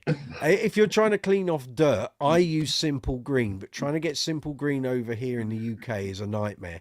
The only way you can do it is to buy it in a bulk order, and it comes as a concentrate. But it's something that Dave's World of Fun Stuff uses religiously. And for cleaning crap off a guitar, I've not found anything better. And it's got no harmful chemicals in it, nothing nasty. It works a treat. Why we can't buy it over here, I've got no idea. But you can go to the UK distributor and they sell it to cleaning companies. So I sent them an order for a bottle of this concentrate, and it came through, and you get a spray bottle. You put literally a capful in the thing, put the water in, bang, that's your solution. And that works pretty well. There's lots of things that Music Nomad have various concoctions as well. I'm trying to remember off the top of my head what I use for their stuff. I can't remember. Once I get back in the workshop and I see all my products, I go, oh, it's that, isn't it? There's also Maguire's. So Maguire's are generally known for automobile sort of swirling and scratches. It's wax compounds. Maguire's stuff is really good. And actually, I was going to do a video using some Maguire's because I've got it in the garage and I've not done that video. My fault. What's this? Bill Dawson must have sold for a pretty penny. I think so. I'm seeing AC/DC next Wednesday, so I'm getting excited. Good. Enjoy. Bill Derbyshire, I've got an elderly Fender Aerodyne Precision that needs brightening up. Okay, we'll get some of that cream of carnauba wax because it's very easy to get hold of. Most music stores have those Jim Dunlop supplies. Loads of online retailers. You can buy it through my affiliate links if you like, Bill. You'll find them in the description box directly below. So there's Amazon, Andertons, and Thomann. But I mean, most music instrument retailers will carry Jim Dunlop guitar maintenance products. So feel free. But if you want to help the channel, use one of those 3 retailers. Fabulous. Thank you. Thank you in advance. Yeah. Yeah, I'd imagine Will's Aerodyne is a polygloss, because I was going to say, if you have a nitro finish, don't use any polish on it at all. Nope. It will strip it off. Fender, for instance, tell you to only use a damp cloth. That's it. Yeah. Clean damp cloth. Yeah. Yeah. Yeah. No, the Aerodynes are a polygloss. a budget version of an American Fender, and it's just a poly made lacquer in Japan. Japan. Yeah. Stacy, Simple Green over here is about $11 a gallon. Yeah. I believe it. I probably paid 3 times that for literally a litre. So yeah, exactly. That's my my problem with trying to get hold of that over here. but I got some, and it works. So Dave from Dave's World of Fun Stuff, he knew his onions. Well, he knows his onions. Sorry. So yeah, yes. So we were talking GBs. Yeah. So anything else you'd like to know about them? Oh, you were asking me why was I drawn to them? Yes, yeah. Because I actually first, cool. I played one for 3 months probably. It was all right, but I was glad to get my old S2 back. Mm-hmm. You know. Yeah. So. Okay. Well, I remember it was actually nice, but you know. Yeah. Yeah. Okay. Things. I think as time went on, Bernie's bass making became a bit more refined. Yeah. So the original basses, if you play them, they're lovely basses and what have you. They're not really what Bernie has done in the last 25 years. They're from like a generation before. And I think over time, he kind of saw where the trends went and Bass Exotica came and went again. And then as things turned around at the end of the 90s, if you look at his, I'm trying to think where I've got all those flyers. I've literally got a drawer here to my left full of flyers from manufacturers, booklets, sales literature. There was a thing that Bernie did for the GBs around about 98, 99. And the basses are Bass Exotica. You just look at it and go, wow, I want one of those. Yeah. He sold them on appearance. But when you actually then went and tried them, and this is where a lot of people first sort of came into the Bernie world, so they saw him at bass shows and guitar shows demonstrating his basses. People going, what the hell is that? It's amazing. Oh, the problem Bernie always had was he could never find decent enough bass amplification to show off his basses to the full extent until he then discovered EBS and he plugged his basses in. It was like, whoa, finally. Right. A brand of amplification that gets kind of what I'm trying to do. You know, literally dragging every nuance and resonance out of his instruments. And obviously the big signpost for everyone was Mark King's playing a GB. You know, okay, well, they must be good. But also at the time that he started doing that, Bernie's basses were appearing in the Bass Centre regularly. And he was starting to make them in more numbers because he was a one-man band. You know, it's a bit like JD. It's like they're a small group. It's not a production line. They're not producing 1,000 a month. No. You know, 5 a month would be, you know, miraculous. Yeah. So people were starting to buy them. Mark King came along. Suddenly, demand shot through the roof. How Bernie kept up, I don't know. Not cheap either. So obviously he had the classics and they were a super jazz thing, but I think also what you're saying about when you played them, I don't know if Dick Straker was part of Bernie's operation then, but by the late 90s, early 2000s, Dick didn't work in the same workshop. I think he lives down in Brighton, and Bernie would say, well, I need 10 circuit boards. So they all get done and Dick would do all the components. And I think both Bernie and Dick spent a lot of time really honing down into what his circuits were doing. You can't buy a Bernie circuit without buying a bass. Right. Okay. You can't do it. So let me see, where was I? So I'd obviously heard the GB stuff, and I heard it on. I was at the first gig he used them on, which was Fairfield Halls, Croydon, January '99. If you look back at the DVD and stuff and the recordings from Jazz Cafe, it sounds different. But you won't go, my God, I got to have that bass. Yeah, yeah. Then what happened was he had a pair of Rumors that he was taking out on shows, and they had like the super Rumor circuit in. They sounded like nothing on earth. Now, one of those basses is the white one that I now have, but it wasn't white. It was blue, and it got bashed and dinged over time. Anyway, Bernie did it up, sold it to his business partner. I don't know when, in the last 10 years, and now I've got it. The other bass was a powder blue Rumor. And when I first met Bernie, this was a bass that anytime someone wanted to buy a GB, he would lend them that bass for a week or two. All right. Ask them, what So do you try like? it out, What yeah. don't you like? And what you don't like, we know. So if they didn't like playing the Rumor, but they liked the Spitfire, or the Classic as it became the Spitfire, then that was obvious. In my case, I preferred the Rumor to the Spitfire all day long. I was like, no, this is what I want. And so round about this time, like as I said before, the Rumor was becoming that's the showpiece bass, and the Spitfire Classic is a different thing. Right. They were getting a lot of coverage. So you got to remember, we had no social media back then. This was all on Very true. Yahoo groups, forums, the Level 42 web digest. We'd gone over from the email digest to the web digest. And suddenly people like Nick Smith, various other players were discovering Bernie at bass shows. Stu Clayton went and bought one. Yeah. They were hearing the sounds that were coming from Bernie's bass and the EBS amplification. It was like, that's the sound. Now, what none of us can ever understand is that Mark never went down the EBS route, because he'd already fallen out with Bernie over his basses before Bernie had started taking on EBS. What was that?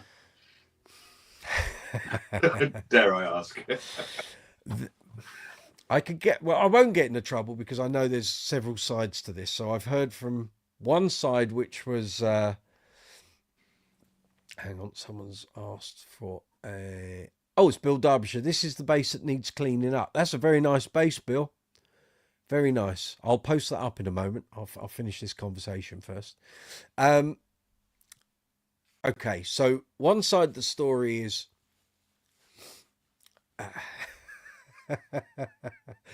right, this is all alleged, okay?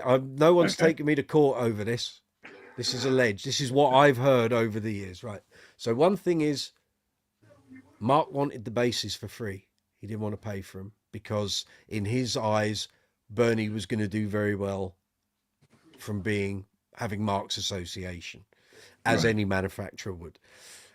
The other thing was, and I heard from a very reliable source, and I won't drag him into it, was that Mark got a bit peed off that he couldn't have two basses that sounded exactly the same. And as I've said on many occasions, that's actually really difficult. You can't get two basses to be even made from the same wood from the same tree. It doesn't happen. Resonance in a piece of wood is totally different from one piece of wood to another.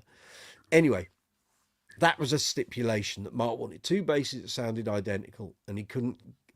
Every time Bernie would bring him a bass, it didn't sound identical to the other one he was playing.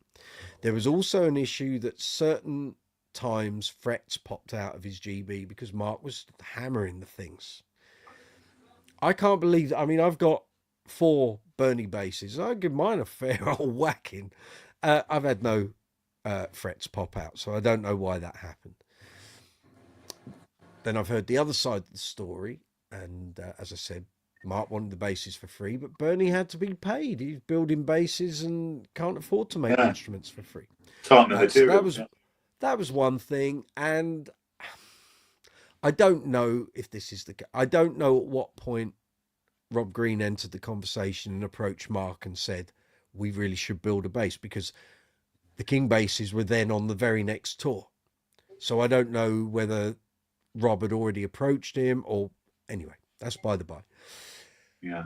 So, like I say, lots of players on forums, digests, all saying, oh, GBs are amazing. They're hearing Bernie at the shows, and Bernie's got Stu Clayton doing demos, and it's like, this is really good stuff. Anyone that's into that tone, bass exotica, high treble, high delivery, powerful bottom end, throaty mids, GBs are doing it. So I saw all these people raving about it, and then Bernie became distributor for EBS. So suddenly everyone's going, you can't believe these EBS rigs, they're amazing, blah, blah, blah. So this would have been, for me, 2002, and I hadn't tried any of the EBS stuff, and I hadn't really tried a GB, but I knew Stuart, and I'd seen him at the London Guitar Show, which was at Wembley Conference Centre back then. And Stuart had his GB there. And I was like, wow, I like the tones. I like the tones of the bass. I like the tones of the amp. And I was going through a situation with Hartkey where my amp just kept going wrong, and I was like, I'm sick of this. And I'd had Hartkey amplification for 10 years, and I thought maybe there's something better out there. There was probably a lot of things better out there. And I thought, well, everyone's shouting about EBS. I need to go and try some. I got to investigate, not sit on my backside. I need to get out there and go and do some research. So I rang Bernie up. I said, Lee Bolton had come over with his cab and amp, and I'd heard it, and I was like, wow, okay, yeah, this might be what I want to go for. And I went over and saw Bernie, and he said, well, bring a load of basses with you, and bring your rig, and we'll get you hooked up. And I was telling him the work I was doing. He's like, yeah, that's all good. So I went over there. I think I took like 5 basses, and I took my rig, and I said, look, this is what I want in my sound. And in the back of my head, before I even left home, I thought, don't buy a bass. Don't buy a bass. Do not get talked into buying another bass. Don't need a bass. After amp. That's what you're doing. And so he gave me a 4x10 Proline and a TD 650, which was the flagship amp. He said, there you go. Take that away on a couple of gigs. Bring back next week. Let me know how you get on. So I had a big function at Celtic Manor at the end of that week. And I took my Hartkey rig and the EBS rig. So I was going to use, we had 3 sets. So I was going to use my regular rig on one set, EBS rig on the next, and whatever I was happier with for the last one. I couldn't get that EBS rig to do anything for me. It was horrible. It was just lots of bottom end, lots of twangy top, and nothing in between. And I'm like, where's my sound gone? And the Hartkey rig had a sound of its own, aluminium drivers, but it's the sound I was used to. And I couldn't get the EBS thing to do anything remotely. So the third set, I used the Hartkey head with the EBS cab. Loved it, but that wasn't what I wanted to do. I didn't want to mix manufacturers. I just wanted one all-in solution. So I went back to see him the following week, and I went, this ain't working. And there's no way I'm paying like nearly $3,000 for an amp and a cab, and it don't sound right. I'm not the sort of player that will just, someone will, say this is the best stuff out there and I'll just use it. I said, I have to be happy with it, because otherwise I'm just going to be really unhappy. And he said, right, so what ain't working? I said, well, there's no punch, there's no mids, there's no voice. It's just and ding, ding, ding, ding, ding at the top. And it's like, there's nothing in between. So he said, right, set your rig up. And I used like 3 different basses through it. He said, right. And then we played through the EBS, and he went, I can hear exactly what you're talking about. He said, you've got no mid-range. I said, that's the thing. I'm using the mid-range on the amp, and it's still not there. So how can they be charging like 1,500-1,800 quid for that amp? There's no mid-range. What the? He said, right. He said, there's another solution here. He said, have you tried a Fafner amp? I went, no. He said, well, that's like the valve version of this amp. I went, oh, okay.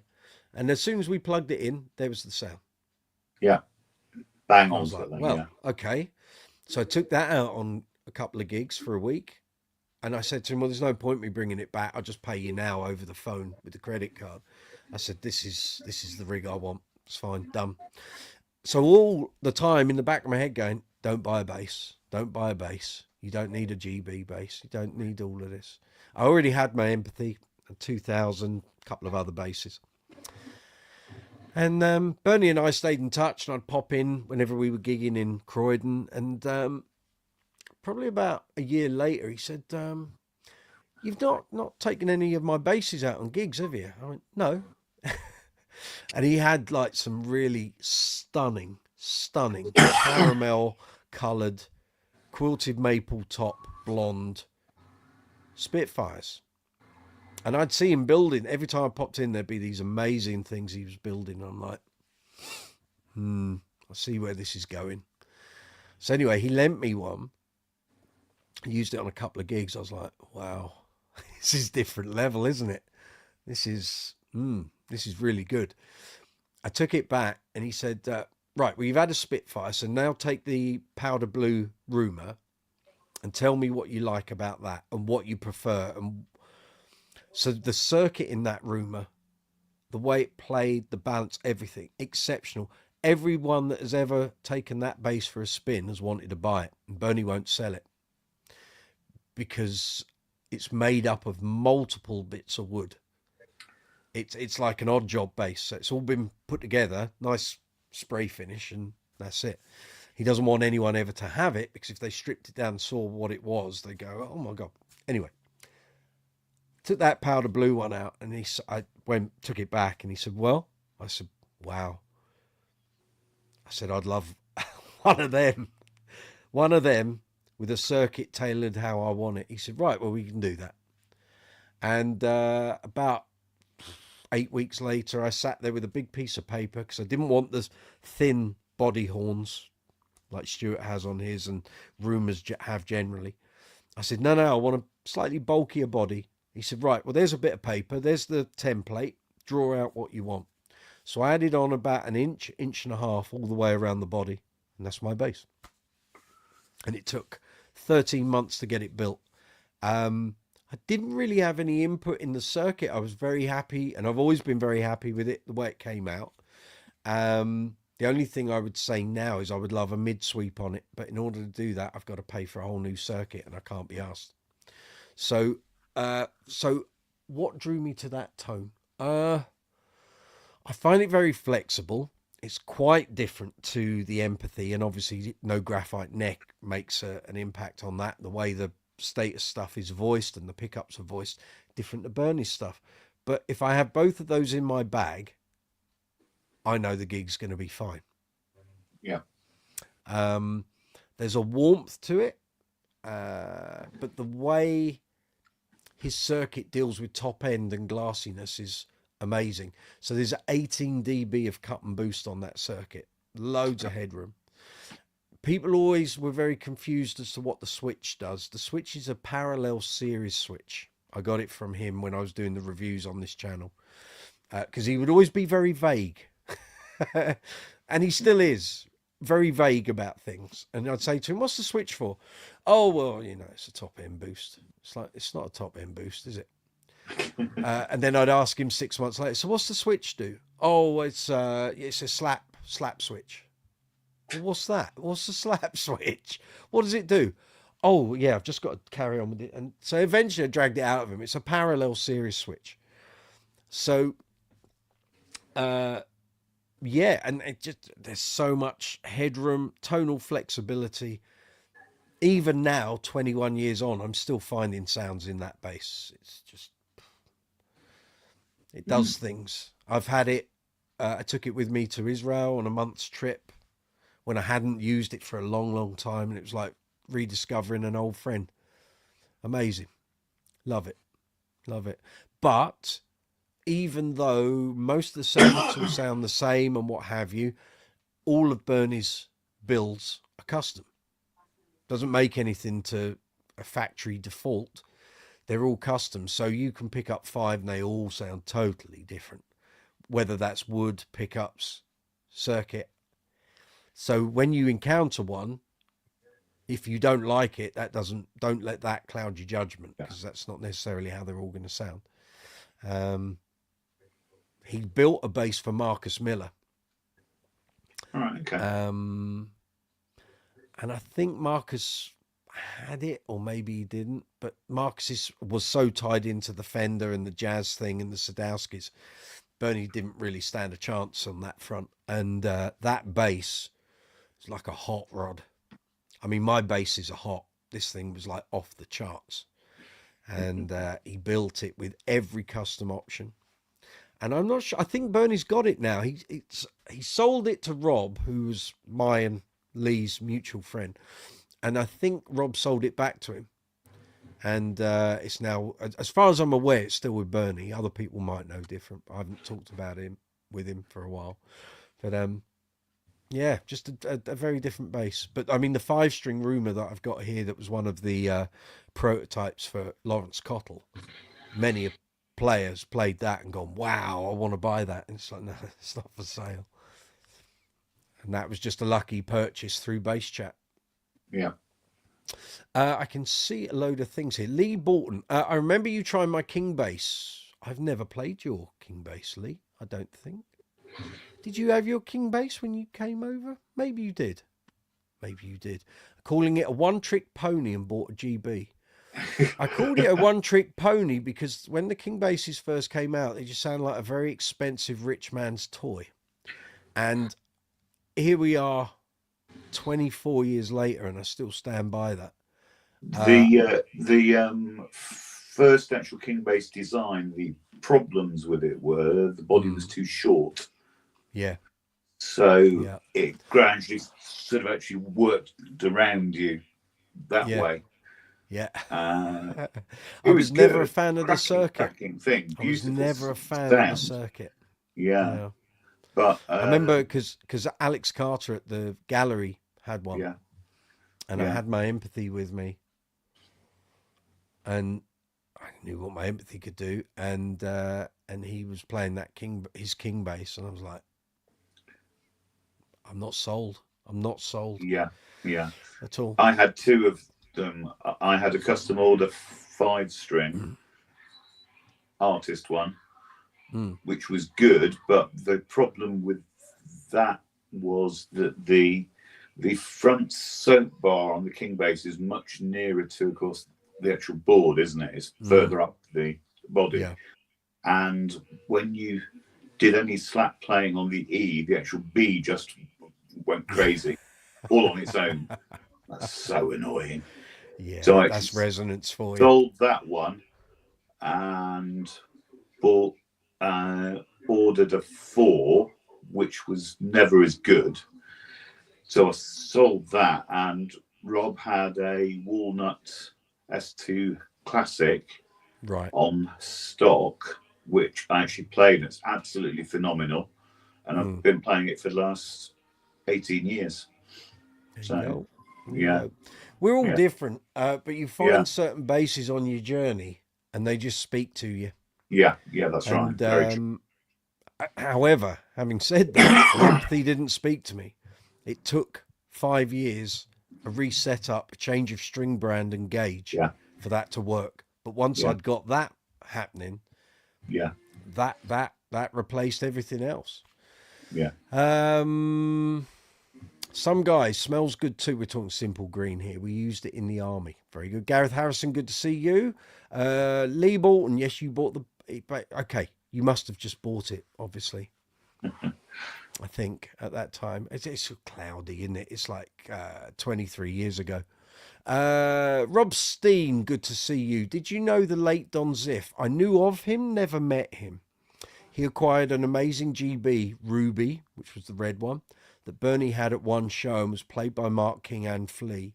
Flea wanted it, but it was promised to a friend of Bernie's. Then Don got it. Sounds about right. I don't know what has happened to that bass. I remember talking to Bernie about it last time I saw him, and I think it's just moved into the Ziff family once Don died, which was a considerable amount of time ago. I think that bass, along with the fretless, of course, from 7 years on the Guaranteed album, both of those were owned by Don. I think the family just kept them. I've never seen either bass appear in the open market. You wanted it badly, but had no funds at the time.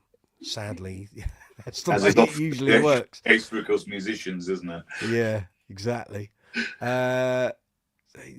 Dawson saying hello to Stacey. Very good. So yeah, that's generally my my GB sort of history, really. So I had mine custom made in 2004. Bought the 5-string in 2006. Bought the Spitfire in 2009, and then bought the white GB for my 50th birthday 3 years ago. Yeah. So that's it. That's kind of been my GB journey. Lovely. Yeah, but that was what it was. It was more being curious about them once I'd got the EBS stuff. Because every time you go to Bernie's workshop, and players would come in, Dave Swift, where I first met Dave Swift, met Lawrence Cottle, a few other guys, and know him, yeah. At the time, there were a lot of guys doing the TV thing, like CD UK and Kids Saturday Morning TV. And the bands and performers of the time would have backing bands and usually be the same people. And there were a few guys on the London circuit that had GBs built, and they had LEDs in, of course. And it became very easy to recognize a GB bass. So those things were out there. And I was just intrigued because everyone online who, like you and I, have a thing for Mark King's playing and Bass Exotica and, you know, Yeah, things definitely. we've grown up with. Suddenly there was this new, you need to look at this brand. And it was like, oh, okay. Yeah, yeah. But it In was actual also the fact, so it was, yeah, go for me, it wasn't actually initially Mark King. on. Right. I was led to status by John Edwards. Ah, right. Well, Yeah. yeah, Yeah. yeah. Well, he Cracking had sound. yeah. Yeah, he gets the most out of that. Oh, What was I going to say? What was I saying?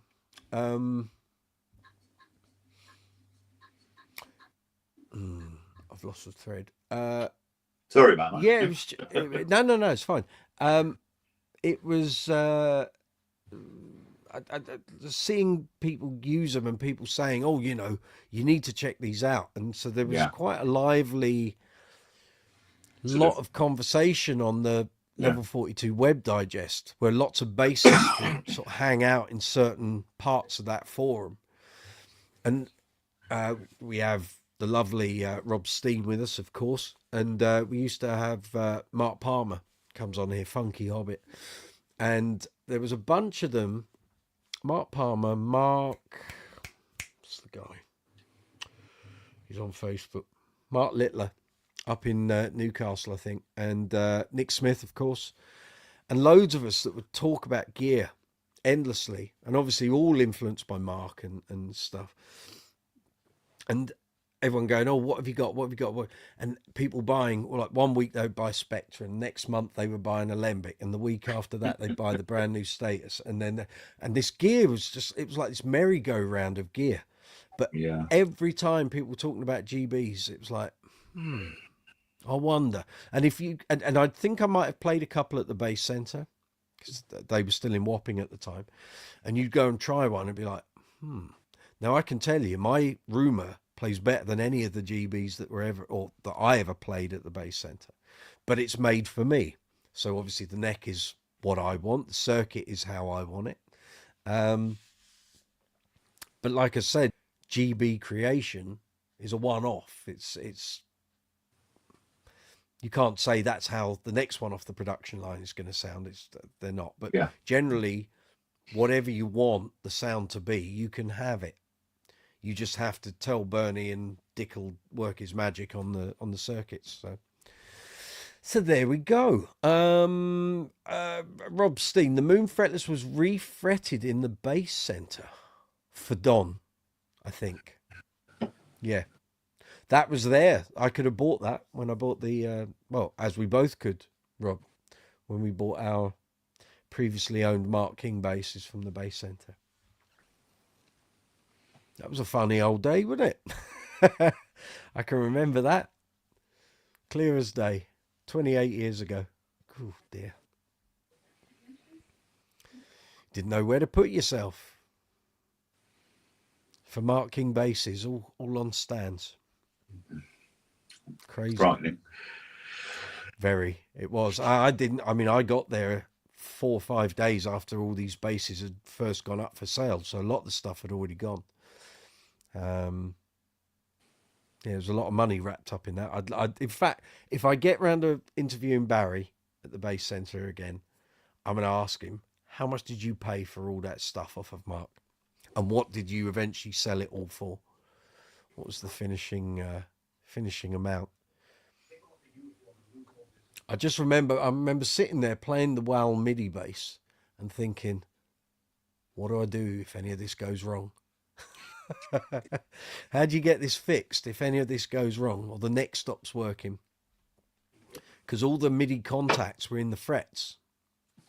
So what happens if there's a problem with one of the frets? Where do you go? Crazy. And it was silly money. I think it was about, was it? I think it was about $3,500 for the wall MIDI bass. I think. I could be wrong. But I remember playing it and thinking, no, this is doing nothing for me. Messages here. Rob Steen, 28 years, my girlfriend with me was shell-shocked. Exactly. 28 years ago. 1997. I was a mere strip of a lad. Long time ago. Yeah, just a bit. I was about 28 then. I would have been 25. Yeah. I was playing the glam rock tribute at that point. Making my way as a young professional musician going, how does this all work then? By hook or by crook. I'm just quickly going to check the stream health here, so bear with me a second. Just checking everything's all working as it should. Yep, that's good. That's good. That's fine, I think. Yeah, that's good. I'm actually going to disappear and actually break. No problem. Right, sir. okay. Back in a minute. Okay, lovely. There we go. The lovely Richard. Gareth Harrison, Supergrass were ace on Saturday. Did your better half enjoy herself? She's going tomorrow to the Roundhouse. So I will report back. I thank you for that set list. That looked like a killer set list, Gareth. Glad you enjoyed it. You guys aren't that old. Oh, I am. I feel it. I tell you. After 3 days painting fences, I certainly do. But thank you for saying. If only it were true. Let's see. I didn't finish checking that. Analytics, yes. Stream health is excellent. Superb. Splendid. Lee, is that when you bought the Stingray, aka the Plank? Exactly then. Actually, he and I have had a chat since then about that. And he apologised for being a rude, cantankerous twit. So it's fine. George Iliadis from Australia. Good to see you, sir. Hope you're well. Hope everything's going good. Yeah, Lee, that was when I bought the Stingray. And Lord knows, I got 5 years of gigging out of that. It certainly earned its corn, that one. And a very nice Stingray it was too.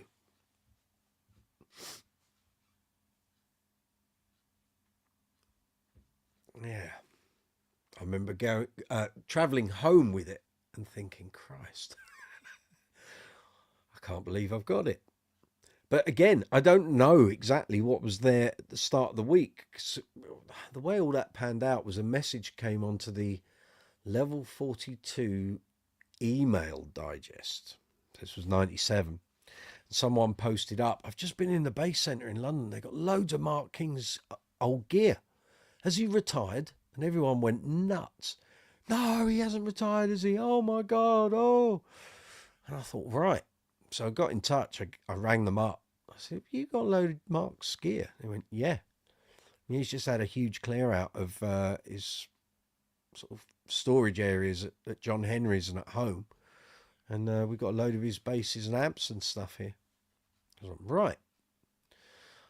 And what I should have said was, what have you got? And I didn't. I said, right, okay, I'll be there later in the week.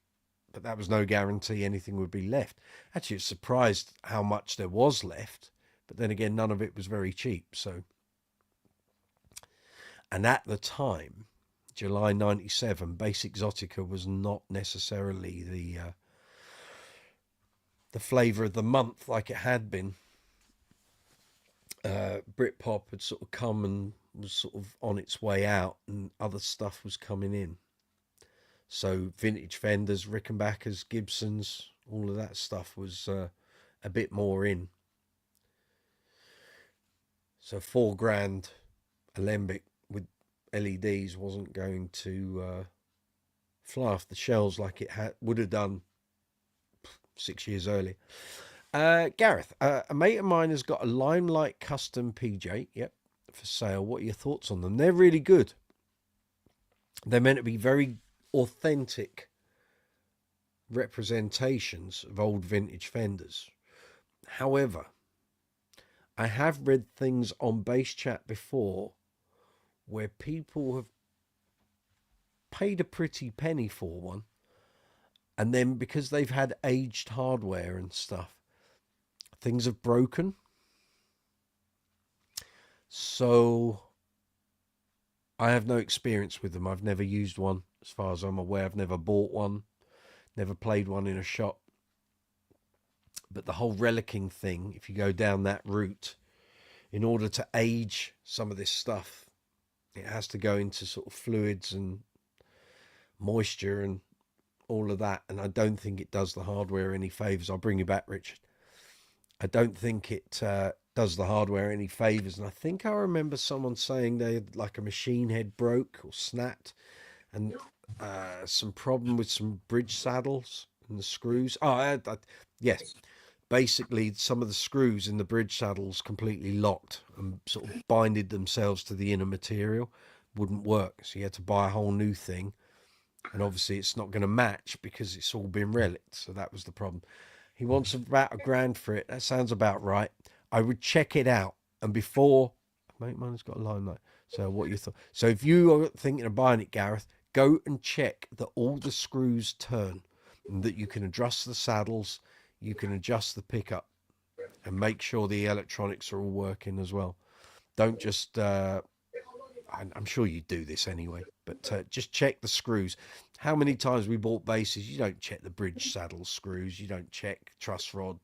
You've got to do it, especially on something like that where it's been relicked to look like something of a certain age. You then go and buy another bridge saddle, it's not going to match, is it?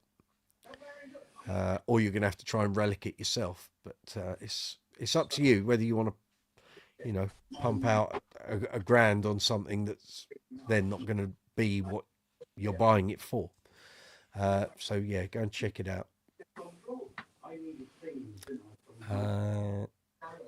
Rob Steen, here's. I think you've pressed enter before you finished your sentence. We've all done it. We've all been there. Here's an odd question. Okay.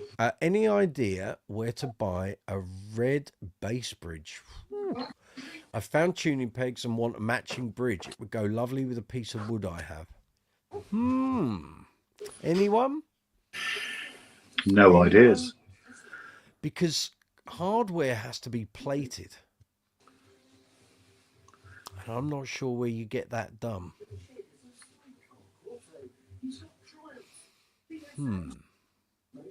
I have seen a couple in the sort of lurid bright green, but no idea what they were on or where they came from. It might be worth asking someone like Martin Sims or maybe Dave Wilson, who does respraying. You'll find him on Facebook.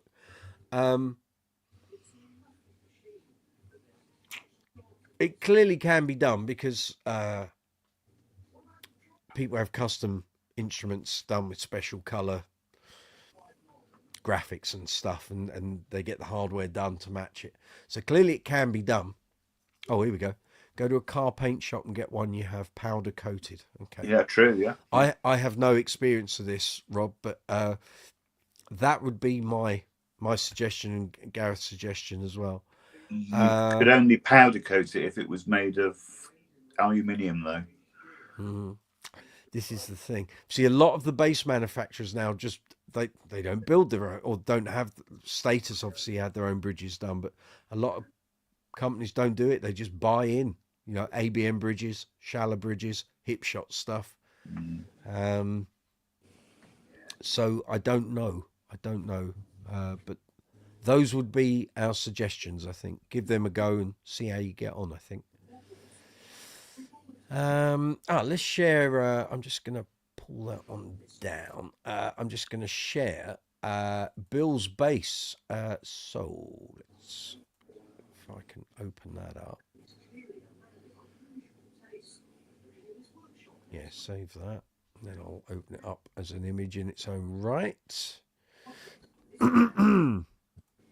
me a moment.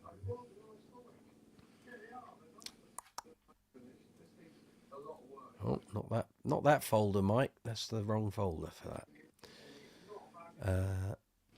Okay. So this is the bass Bill was talking about. Is it firing up? It is firing up. Excellent. Okay. Right, I need to come back to here. Share my screen.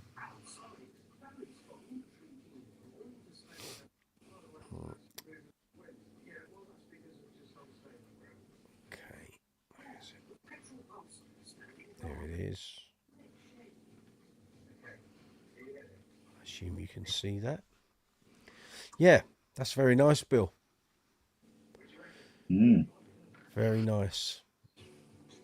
Most of the Aerodynes I've ever seen have always been sort of black with the edge binding. I think it was a grey one.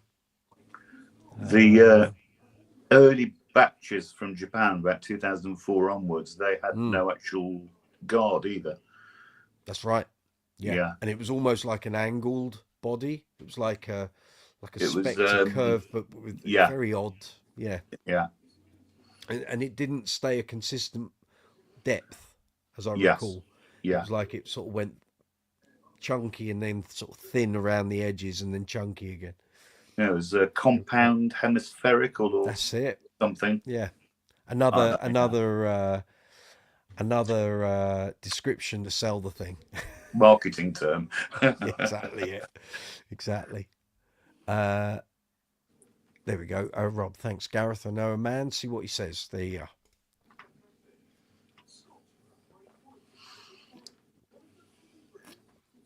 No, it's very good, Bill. Is that a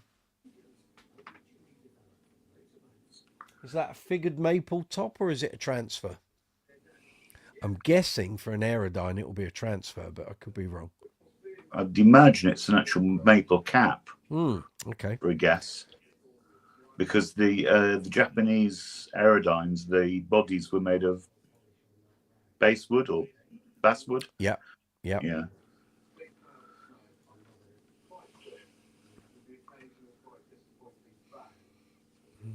just had. Why can't I edit that? Okay.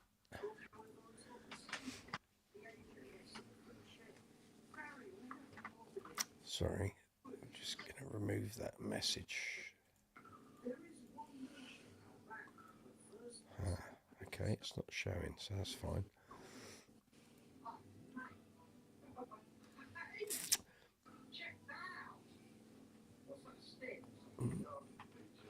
No, right, that's fine. So I'm just going to pull that back off of there, and there we go. It's our fine-looking faces on the screen for these fine people, you see. Yeah. So this week I'm hoping to get a couple of demos up, actually, because I can turn them around quite quick. So a couple of basses that I've acquired over the past 12 months, maybe 18 months. I'm going to try and put those up. Oh, John Cooper's appeared. Hold on. Bill Derbyshire. They are the jazz versions. Okay. Gareth, don't see as many of the Aerodyne P's. You tend to see more of the J basses. Yeah. Bill Derbyshire. Top is maple. Very good. Precisions are a little harder to get hold of. Understood. John Cooper. Welcome. Good to see you, sir. Evening, Mike and all. Been a while. Hope everyone's well. Playing my first gig with the 71 Fender Jazz last weekend. Did not disappoint. Excellent. Still played the States for half the gig, though. Well, you would, wouldn't you? Excellent. Good to hear. But I'm glad the jazz worked well. Nothing broken on it. Nothing's fallen off. Hope not. Hope everything is good with that.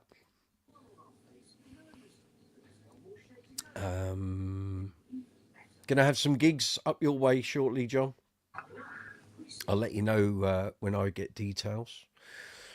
which is all good. Obviously, anyone wants to join in with me and Richard here, you can just drop me an email at the email address on the ticker at the bottom of the screen, brooksysbasecorner@gmail.com. I'll send you an invite. You click on the invite and away we go. I'm just checking that our special guest, who seems every week to be a special guest that doesn't come on, says, no, sorry, just seen this. So sorry, I'm heading to the airport at 4 a.m. Just finished prepping everything, so I'll be heading to bed early. He'll come on board one day. Okay, fair enough. Fair enough. We've been dissed for a second week on the bounce. John, no, all good. I'll send you some pics. Excellent, thank you. Look forward to receiving them. That's a shame.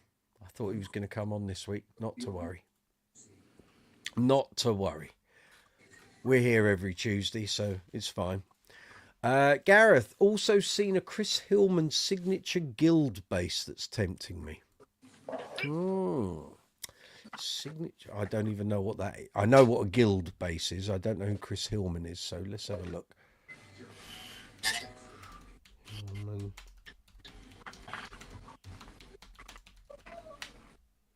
Oh, okay. Yeah, that's right up your street, isn't it? Yeah. Semi-acoustic, big-bodied,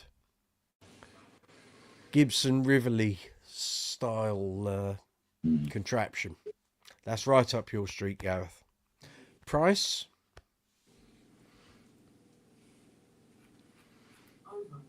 Here we go. Right, Bird's bass, right. Oh, yes. Yes. If there was a bass for you, Gareth, that's it. Completely.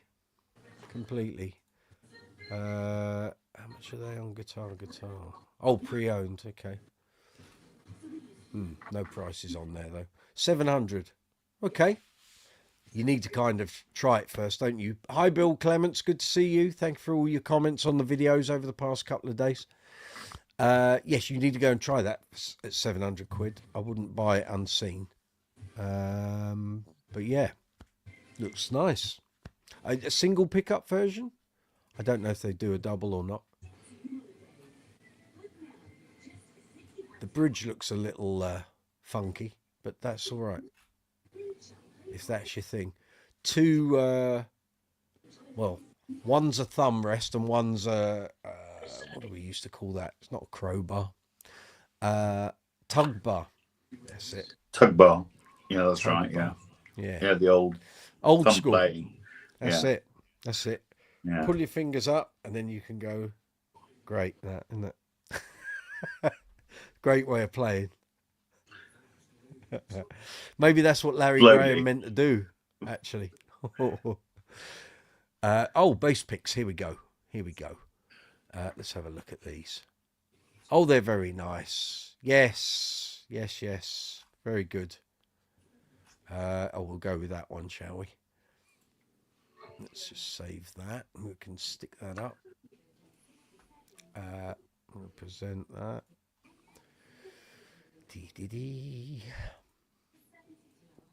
No, come out of the gig vlog, Mike. You're not doing that now. Right, here we go. Here's John's setup from the other day. Hopefully you'll be able to... Oh, sorry. There's too many banners on this live chat. There we go.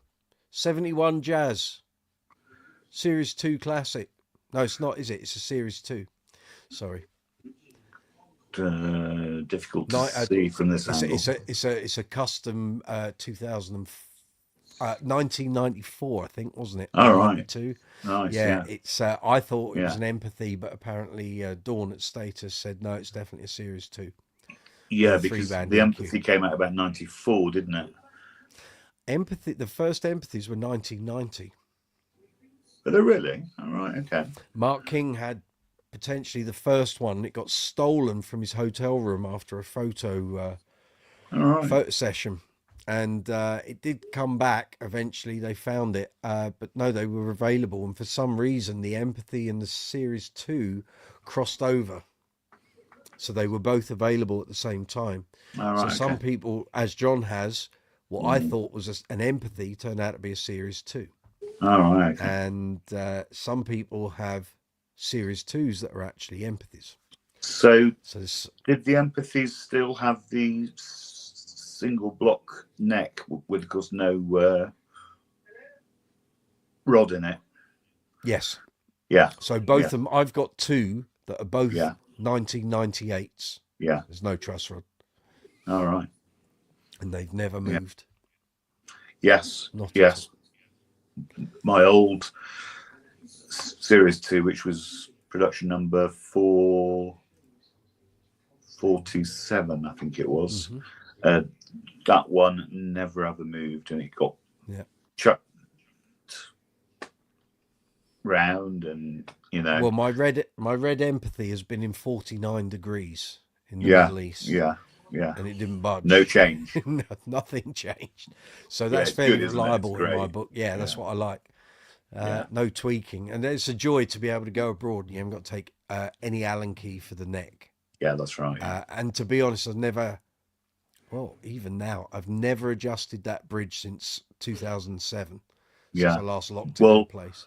Well, my S2 Classic, Rob Green set it up when I picked it up in 2007. I have never ever touched it. That's it.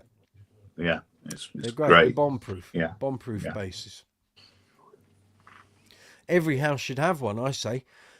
Gareth, got to be a better bridge than the Gibson 3-point on my Epiphone Jack Cassidy. Thankfully, I've not had to work on any of those, so I wouldn't know. But I'll take your word for it. I don't know what it is with Gibson basses and bridges. Just the actual they make such hard work. 3rd point screw often actually sort of gradually comes out and it sort of tilts, doesn't it? Yeah, I've seen people work on them. Like Chris at the Bass Centre used to do a lot of those. So people would bring their basses in and you watch him do it. But I've never had to work on one myself. And I'd look at Gibson bridges and it's like, it's a bit like Rickenbacker bridges. It's like, I don't need the grief. I just don't want that in my life, please. I like things that can be adjusted simply. You see what's going on, not something you want to throw at the wall. Which is why anyone that knows me knows I don't do electronics work. It's like, no. Because what seems like a 5-minute job suddenly becomes a 5-day job and you're tearing your hair out. I don't want it. Actually took us to actually rewire that Jazz to, of course, normal specs last Wednesday. It took us 3 hours. It was just wires everywhere. It's like, who's done this? That's it. That's it. And you never know, someone's been in there. That's right. Changed everything, and not for me. No. Gareth, it's held in place by string tension. Everything falls off if you remove the strings. I've seen many a bass like that actually in my time, especially ones where you take the strings off and the nut falls straight out onto the floor and then smashes. It's like, great, new nut then. The actual Jack Cassidys have an actual 3-point bridge, right? And if I remember rightly, mine years and years ago that I had, the one closest to the pickup is the sort of upper sort of point of the triangle, and they've got big grooves, and the actual flathead groove is about that wide. They're huge. And they're all these things were designed pliers or anything. It's they were all designed nightmare. So long ago, and you look at it now and you think, what the hell were they thinking? But to them it made sense, Yeah. That was the technology at the time. They probably, if they'd looked at stuff we use now, could never have imagined. I think probably nowadays they would have actually chambered them, because they were trying to actually screw something sort of torque bearing into an actual piece of wood about that thick. No, I get it. Doesn't I get it. work. No. No. It was, yeah, it seemed like a good idea at the time. Mm. But you look at it now and it's like, maybe not. Oh, good. We're up to date on all the messages. Very good. So, what was the first bass you got when you first started? What did you start Me? out with? Oh Yeah. God. I was a up and coming cellist and double bass player, Hmm. and I'd gone into sixth form, and the head of this music department was a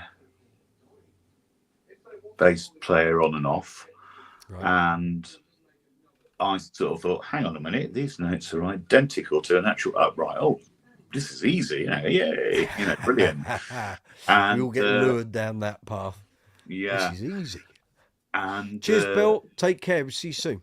my first package, I was about 17 because I've just passed my actual driving test. So it was a Columbus, Oh, I which was a remember the cheap Columbus. Korean copy Yep. of a Chauvel with the That's right. pointy top on it.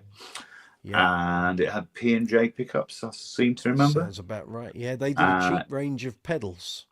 It was Kind of around the black. same time Yeah. that Boss started, and they were Yeah. competing against Yeah. Boss for that Yeah. cheap pedal market. And I had and with that, I had a Laney 30 combo. There you go. Yeah. And Laney now doing wonders with Nathan East as their Oh yeah, endorsing true. artist. Yeah. Yeah, very good. Yeah. Yeah. Okay. Definitely. So then Yeah. what was the progression? What was the progression from the progression Columbus was I was to... at college doing A-level music, Mhm. and I'm just trying to think how it all sort of happened. There was a copy of one of the sound magazines, which was all, of course, guitars, desks, and things, PAs and everything. And there was a review of the actual Hohner Jack in it. Okay. And my sort of immediate thought with my brain at the age of 18 probably was, hang on a minute, I can't afford a status, so I can save up my actual pennies and order an actual Hohner Jack for about 300 quid. New, brilliant. So I played the Jack for a year or two, sort of thing. I actually I'd upgraded to a Laney 100 head with a massive 4x10 cab. And at the time, I had an old Peugeot 407, and the actual 4x10 cab sort of jutted out at an angle out of the actual boot, tied down, sort of thing. That's it. Yeah. Yeah. Terrible. Yeah. I had a Hohner Jack as well. I had a Marlin Sidewinder first. Yeah. And then realised active was where it was at. Yeah, definitely. And I can't remember where I very first saw one, but it would have been probably Denmark Street. Right. In the summer of '88. And I remember looking at it going, it's very much like a Status. I didn't know what Status. I've said the story before. First time I went in the bass centre and asked, can I play a JD Status? Yeah. And the guy said, well, which one do you want? I said, well, JD Status.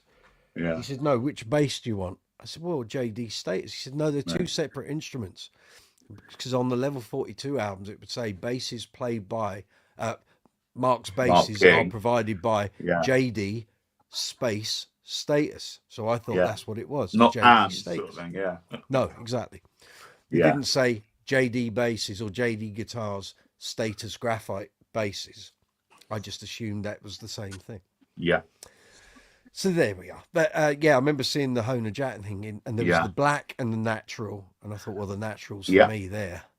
And I played one in a shop. Natural with the preamp and the two soap bars, sort of thing. That's it. EMG Selects. EMG Selects. That's right. Yeah. Cheaper ones. Yeah, that's right. Yeah. And I remember being absolutely bowled over by the complete tonal difference once you went into active mode compared to Yeah. my Sidewinder. And then my cousin, who had taken up bass round about the same time, my other cousin, his brother, took up guitar. But my other cousin bought an Aria Cat bass, the white one. Aria. Yeah. And Yeah. the Yeah. sound of that was, I was like, I should have bought one of them. But actually, the Honer Jack was equally as good Yeah. and far Yeah. more eye popping. Although his bass, his Aria was white, and it just looked great. PJ active. I remember thinking, 'cause someone at my college had exactly the same bass. I was like, wow, Mm. all these basses and so little money. And then it was just a voyage of discovery from then. So it was, Yeah. That's right. Yeah. looking at books and watching telly and seeing what people were playing. And it was a time when statuses were around, JDs and Walls and Alembic and Spectre and Yeah. Overwater and Padula and Kubik. Every time you turned the telly on and there was a music program, bass player had a different bass. Yeah. Absolutely. Warwick's In actual everywhere. fact, a friend of mine has a shop actually near here. When I was 18 or 19, he had in a Overwater original, Mm-hmm. the old dangled one, That's and it. that was a Yeah. phenomenal thing. Everyone that's had one Phenomenal. has said they are Yeah, outstanding. absolutely amazing thing that was. Yeah, yeah. So Quite the after the collector's Jack item now. for a year or two, I actually happened to be walking past the old Carlsborough shop in Mm-hmm. Derby, and there was sitting an S2, which was at the time it would have been about 3 years old. It was mint, and I took out a 3-year loan. Well, you Actually had bought to it. in those days, yeah. You did, And yeah. people forget that you look Yeah. at those prices, but Yeah. everything was relative, so Yeah. they were never cheap. That price. No, I then paid would something like £900 Right. for it. Yeah. Yeah. Which, when I was 21, was a huge quantity. Yeah. You know, so yeah. Exactly. You could Yeah. pay off a sizable chunk of a mortgage with 900 quid back then. Oh yeah, definitely, yeah. Um, So, and I played that S2 almost exclusively for 16 years. It toured, it went nice. abroad, all over the place. Yeah. So Earned its money. it did. Yeah, that's right. Yeah. And then I sold it to, do you know Matthew Ashenden? Name rings a bell. He, on the Stati forum and places, he used to call himself the Moo. Oh yes. Moowood. Moowood. Yeah. That's it. Yes. Yeah. Well, I sold it to him when I ordered my first special order 5-string Kingbass. Yeah. Wow. That's it. So, okay. yeah. And I think it now lives in California. So yeah. They get around. They do. They get around. They I do saw indeed. someone actually posted on Facebook earlier, a guy in, it might be California, it might be North Carolina, I can't remember. He's selling a metal face Trace Elliott, but I don't think it's a Hexa valve. 70 quid. Preamp for 70 quid. $70 even. It's 50 quid. Yeah. So I'm wondering if there's anything wrong with it, but it looks in very good nick, and he says it's working, and you just like, remember what they used to go for new, and that's for the price of that years stuff. I had the horn equipped Trace Elliott 15-inch combo, which was about 300-ish. Yeah. And I was lucky. I found over the years, 2 of the 4x5-inch bright boxes. Bright,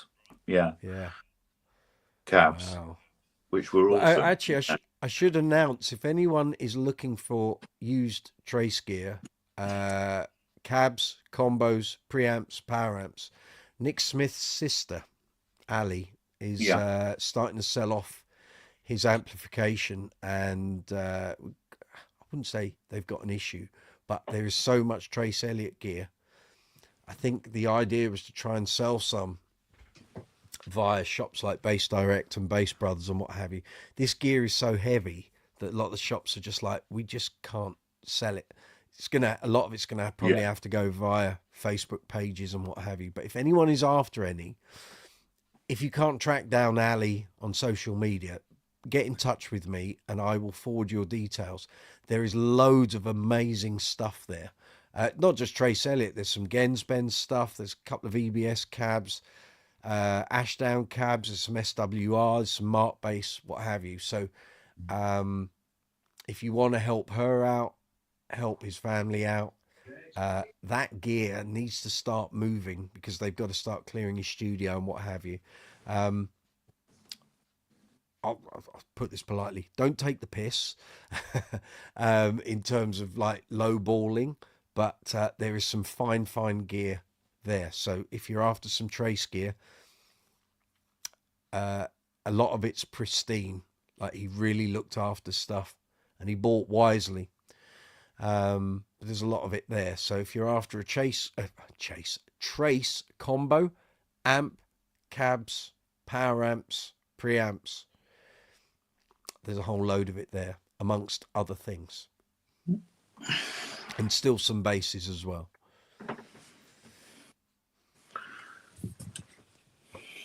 There we are. Gareth sent me a copy of this bridge. Right. Picture. Let's have a look. Open this up. See if I can share my screen.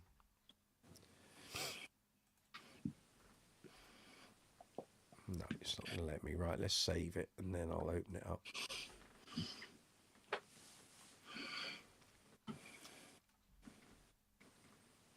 Here we go. It's a beast of a hunk of metal. You do someone an injury with this. Look at that. Take a few bottle tops off with that. Yeah. Scary. Just a bit. Actually, I look at it. It's not that ominous, actually. That's quite a... it just looks worse than it is. Yeah. Are there any height? I don't think there's any height adjustment there, is there? The actual height adjustment comes from the actual 3 big nuts or bolts. Yeah. In the front U and the 2 on each side. Yes, right. They actually, if you screw the front one in actually harder, it sort of actually tilts forwards. Right. But that doesn't allow you to drop the action. Well, I was going to say, it doesn't allow you to take into consideration the camber of the fingerboard. Not at all. No. So they're basically all at a level thing, and you've still got a cambered fingerboard. That's right. Which is why people end up with tons of fingerboards. The only problem is, when of course you actually do that, that causes the wood around the 2 back ones, of course, to actually weaken. And out it comes gradually, bit by bit, it tilts. There's no good news on that front, I'm afraid. No. You're lumbered. Just a with bit, that one. Yeah. Sadly, that's what those manufacturers thought was all right. You know, it's, they did. It's kind of a bit not dissimilar to some the kind of the alembic bridge is similar in that respect, but the thing is, alembic fingerboards don't generally have much of a camber, very little, if any. And so basically, when you start changing the dynamic of that floating bridge, it's either you're going up or you're going down, and all the strings are dealt with the same. The thing is, the good thing that Alembic do is they pre-sort it all out for you before it leaves the factory. So all the heights where they need to be, the actual wood metal working is done, as opposed to that, which just looks like a weapon of torture to me. John Cooper, flying visit tonight, but I'll listen back during the next dog walks. Bless you, John. Good to see you, Mike. Tune in earlier next week. No worries. Take care. Good night. Thank you, sir. Blinding. Lovely. But yeah, looks like something out of the film Seven. That You could throw that at someone, take their eye out. But there we are. Very good. Well, thank you for your attendance tonight. It's been a pleasure having a natter and a chat. It's great. That's okay. Pleasure. Anytime. Yeah. I'm not going yet. It's, That's okay. I'd say thank you anyway, because I'm a nice, Neither polite am I. sort of bloke. They're very good.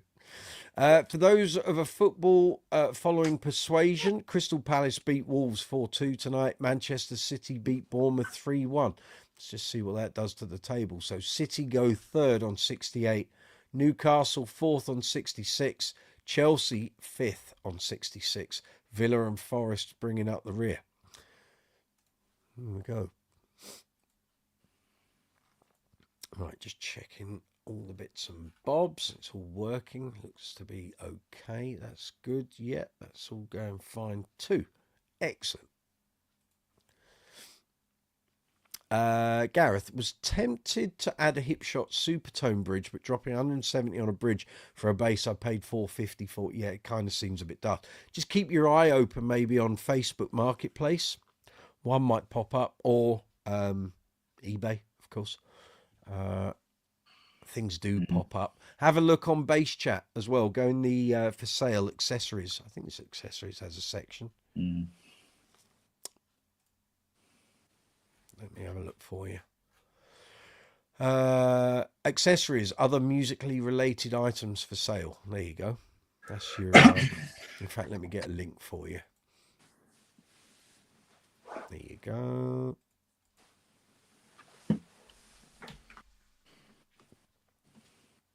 That's the one for you, Gareth.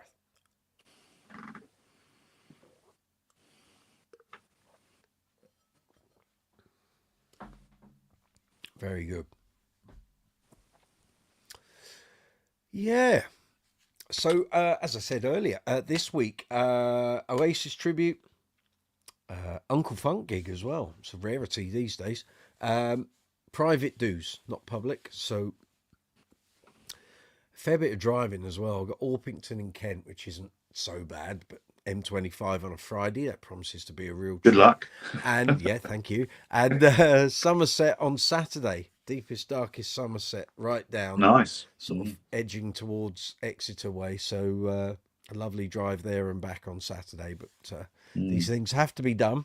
And then next week is Queen in Bilston at the Robin 2 on Friday, and Uncle Funk in Maidenhead on the Saturday. So it's a bit closer to home for me, which is much appreciated.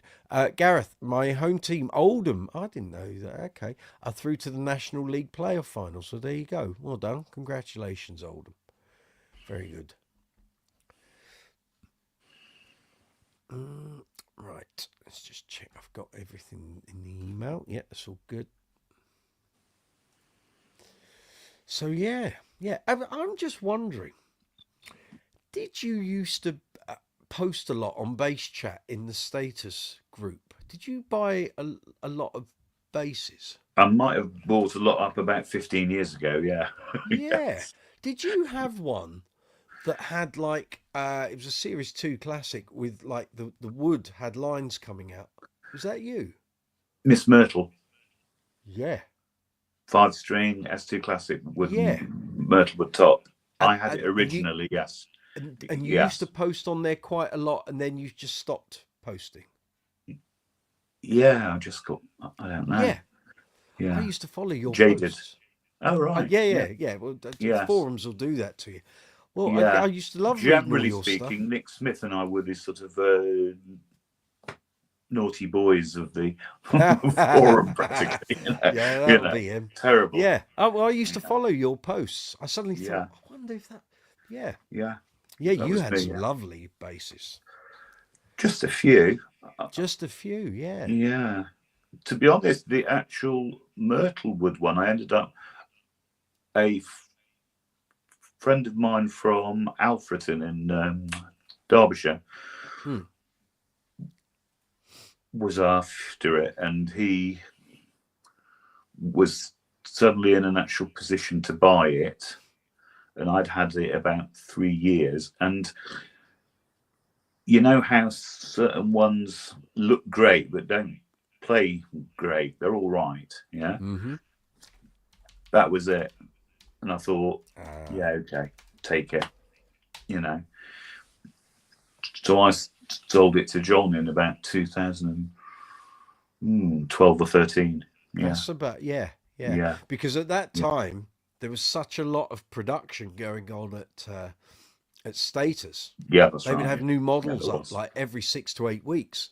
Yes. And I remember yes. quite a few people on the Bass Chat Status group were going, Yeah. you know, you'd see them on the site and they'd be gone within like 2 days. And then everyone would go, oh, I've bought this one, I've bought that one. Yeah, that's and right. It was Yeah. like, oh, crikey. You That know? was it. Yeah. I think Status must have sponsored Bass Chat at that time because they were shifting bases like nobody's business. And it was all coincided around the time. So Kingbass was flying. Kingbass 2 was flying. The reinvented T-Bass with the graphite neck had just come back. That came back in late 2008. That appeared early 2009.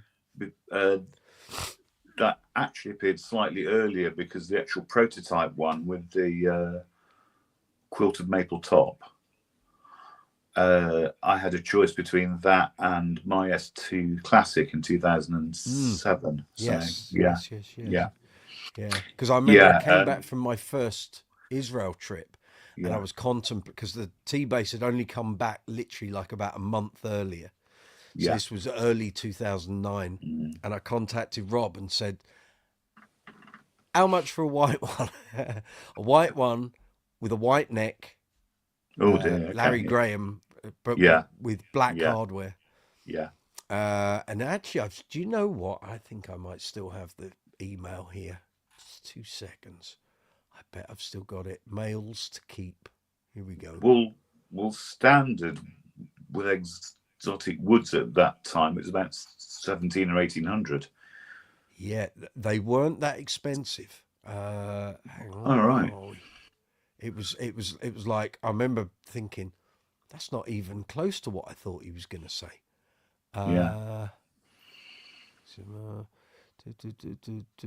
Spectre registration. It ain't that. Stanley Clark Wawa. No, it's not that. Maybe I've lost it. Oh no, hang on. It might be another folder. Hold on. Hold the bus. Hold the. Is it that? No, it ain't that. Right, it could well be in my bass guitar magazine folder, which is there. 2009. Come on, scroll. Nah, I can't find it. If I do, I'm sure I kept it. Because I remember it was always like a point of reference for me. If I go back to it, I'd like, oh, great, yeah. And now you can't buy them. Unfortunately not, no. Sad. But yeah, so I was going to have an all-white one with black hardware. And and then actually, I think I remember asking Bernie to quote on doing because Russ Hollinshead had the white Spitfire. Mm-hmm. And I think he went all white with blue LEDs. And I said, well, I wouldn't mind white with black all over. And I don't think Bernie ever came back with the quote. Maybe I didn't seem that serious when I asked him, but there we are. That wouldn't surprise me. And actually, I think part of it was the fact that we just come back and I had money in my pocket. I had $4,500 from one trip, and I was like, danger, Will Robbins. Maybe. Yes, just a bit. And what I didn't clock was the fact that we'd come back and we'd lost loads of our pub and club work because the world was in recession. So I needed to keep hold of that money, not spend it. Because the big crash occurred in about 2008. But it didn't hit musicians until about 2010, 11 sort of thing. That's exactly what happened, because we, or in our band's case, we had loads of work. Although our pub and club stuff dried up, we had loads of private work, and it didn't hit us until about September, October 2010, and then we really felt the pinch. Absolutely, because all that other stuff had been booked. Yes, and people didn't want to lose their deposit, so they weren't cancelling. Yeah. I was on the BBC Strictly tour. I was playing for the Jeff Hooper Swing Easy Big Band as well, and I did a few DAP jobs for the Len Phillips big band as well, and that work all actually suddenly disappeared, dried up overnight. Because I remember we got into 2010. I remember us having a chat at one of the weddings we were doing, and we were going, "What are they on about recession?" Okay, we'd seen the drop off in the pub and club work, but I'd circumvented that by getting us in with a new company, and we went from having no work to suddenly having every Thursday and Friday basically for the next 6 years. So I delayed. So to us, it didn't feel any different because our work didn't stop. We were gigging every Thursday and Friday, Saturday weddings, everything was as it was. But I remember sitting, chatting to my bandmates going, I'm not feeling this recession. What are they on about? And little did we know around the corner, you get towards the end of 2010, suddenly, in terms of private work, bang, there was like this big change. It was like, oh, okay, right, now I get it. And it was the ramifications because you were always working when it came to private bookings for 12 to 18 months ahead. Someone wanted you for their wedding. Invariably, they booked a year ahead. Suddenly we get towards the end of 2010, there haven't been any bookings from no work. The middle That's of... right, yeah. So we managed to keep it all going, but it was just a bit harder. And also the other thing that recession did was, I remember at the time thinking, well, this will get rid of the chances, the people who just pay for a bit of extra beer money at the weekends, because they're going to look at this and go, I can't afford to do that if we're only getting pittance out of the pubs and clubs. But also if the pubs and clubs are closing, which they were rapidly at that point, then that cuts off their work. It didn't happen. What happened was those bands then would start doing weddings for 200 quid, 300 quid. That's right. We were like,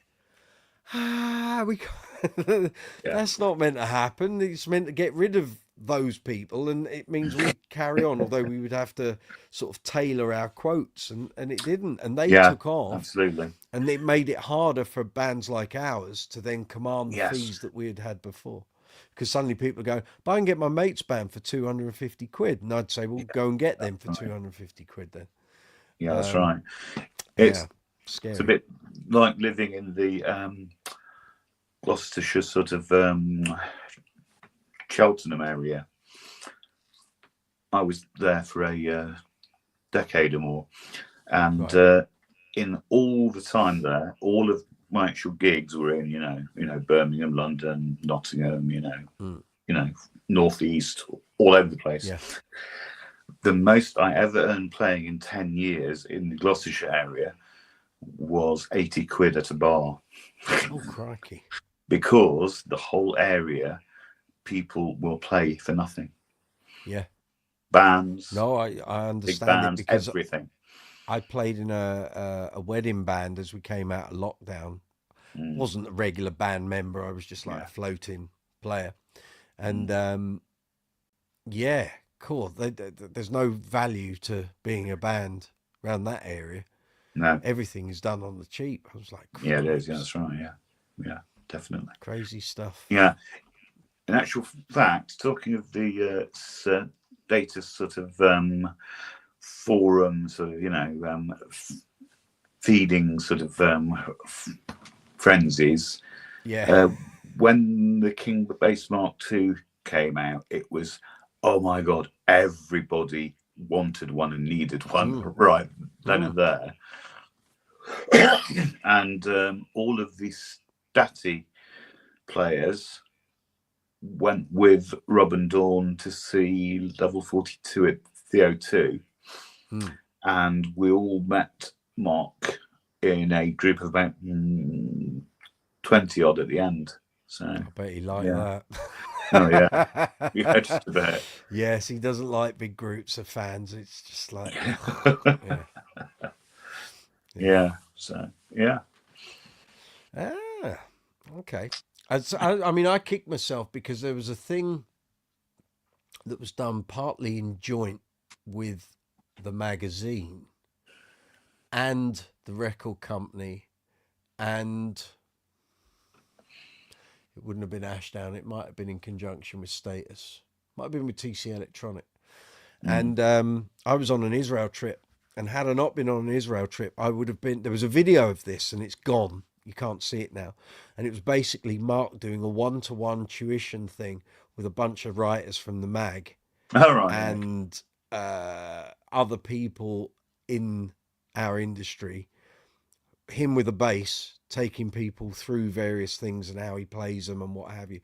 And I think it was meant to be a video that was included as part of a box set or something. And in the end, I don't think it was, but it was on YouTube for quite a while. Now it's gone. I've searched for it. Yeah. Long and hard. And funnily enough, the guy that used to be the bass player in Uncle Funk was a writer for the mag, and he was there.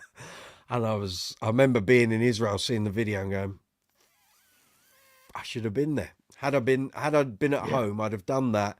And I'd have interviewed John Taylor in person at his place as well. But I was away on gigs. Can't do it all. You can't. True. Yeah. Can't do it all. Yeah. That was there. See him actually saying sort of, right, left, pull, right, left. Yeah. No, I think one of the questions was, how do you play a part like To Be With You Again and sing it?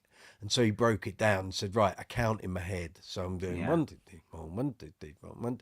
And then he would do it. And so he'd play the bass part, he'd sing the vocal line, and then he'd put the two together. And you'd see, if you could see inside his head how he does it, it would all link up and it would make sense. And I can't, do you know what? I can't see that video because it's not up there to be seen anymore. But it was really informative. It was like 45 minutes to an hour of this, and I was like, this is gold dust. This is what people want. I've asked him the question many a time, why haven't you done an instructional DVD or video? And he always goes, well, I don't want people to have my bad habits and and I brought it up again when we were in his flat 10 years ago, which the interview is on the channel. It's only audio, there's no video with it. And both me and my editor rammed it home to him. You could do this in your sleep, and it's a surefire win. It would be the biggest selling tuition thing ever. Yeah. And he was like, well, I could say I'll do it, but I might not get around. And I said, all you got to do is literally script it out with someone like me or Joel or someone could ask you questions. You bat it back, and then you do a little demo. We take it through. I said, you could film it in about 3 hours. You could edit it yourself, because he likes all that sort of thing. I said, yeah, you just pump it out. So you do it through the Level 42 website. It'd be the biggest thing you've ever sold. Probably sell more copies than Running in the Family. He said, oh, I don't think so. I said, no, I think you may be surprised. And he's never done it. Oh, I think he just earned too much this year or something, or that year. No, he's one of those. He's one of those people that if you present a really good idea to him that's easy, he'll do it. If something's going to be a faff, he ain't got time for faff. Time is everything now. But although, I mean, he spends a lot of his time in London anyway, at his London place. But I kept saying to him, God, man, come on. I said, you could even do it as a YouTube video and just charge. And if someone pays for it, then they get the access code and they can watch it. Yeah. How simple. You haven't even got to produce media for it. You can just have it online. But like when I was getting the channel up, and he and I had a little sort of conflab, and I said, there's money in those videos. There's money in content. He was like, yeah. And I can tell he's thinking, how can I work this to my advantage? How can I? And of course, sort of loads of us had to sit and actually sweat and actually figure it out, didn't we? Yeah. So, yeah. I said, you do it also easily. I said, it comes so naturally to you. To be honest, the effort comes in doing the editing, not in the filming. Because you just sit there, talk to the camera, and have 3 points of camera, left, right, and center. Yeah, that's right. It's easy. I said, license to print money. He said, well, who would want to buy DVDs of me play? It's like, come on, don't be daft. He's saying that for effect. But every single bass I said, player yeah, in the yeah. Western world, probably. I said, crazy. I said, if you launched one when that was all a fad, like late 80s, early 90s, you'd have cleared up. Mm. You'd have cleared up. And you can't, excuse me, you can't tell me companies like Hot Riffs and Cherry, what's the one that used to do Billy Sheehan stuff? Cherry Records or Cherry Red Records? Right. Okay. Yeah. That you can't tell me they didn't approach Mark to do something like that. But he just didn't want to do it. He's so non-precious about being a bass player. It's Yeah. non-precious. To him, it's he'd rather be viewed as a musician than a bass player. Yeah. Yeah. And so to him, if you say to him, well, he knows he's the leading light for a lot of us. And Oh yeah, definitely.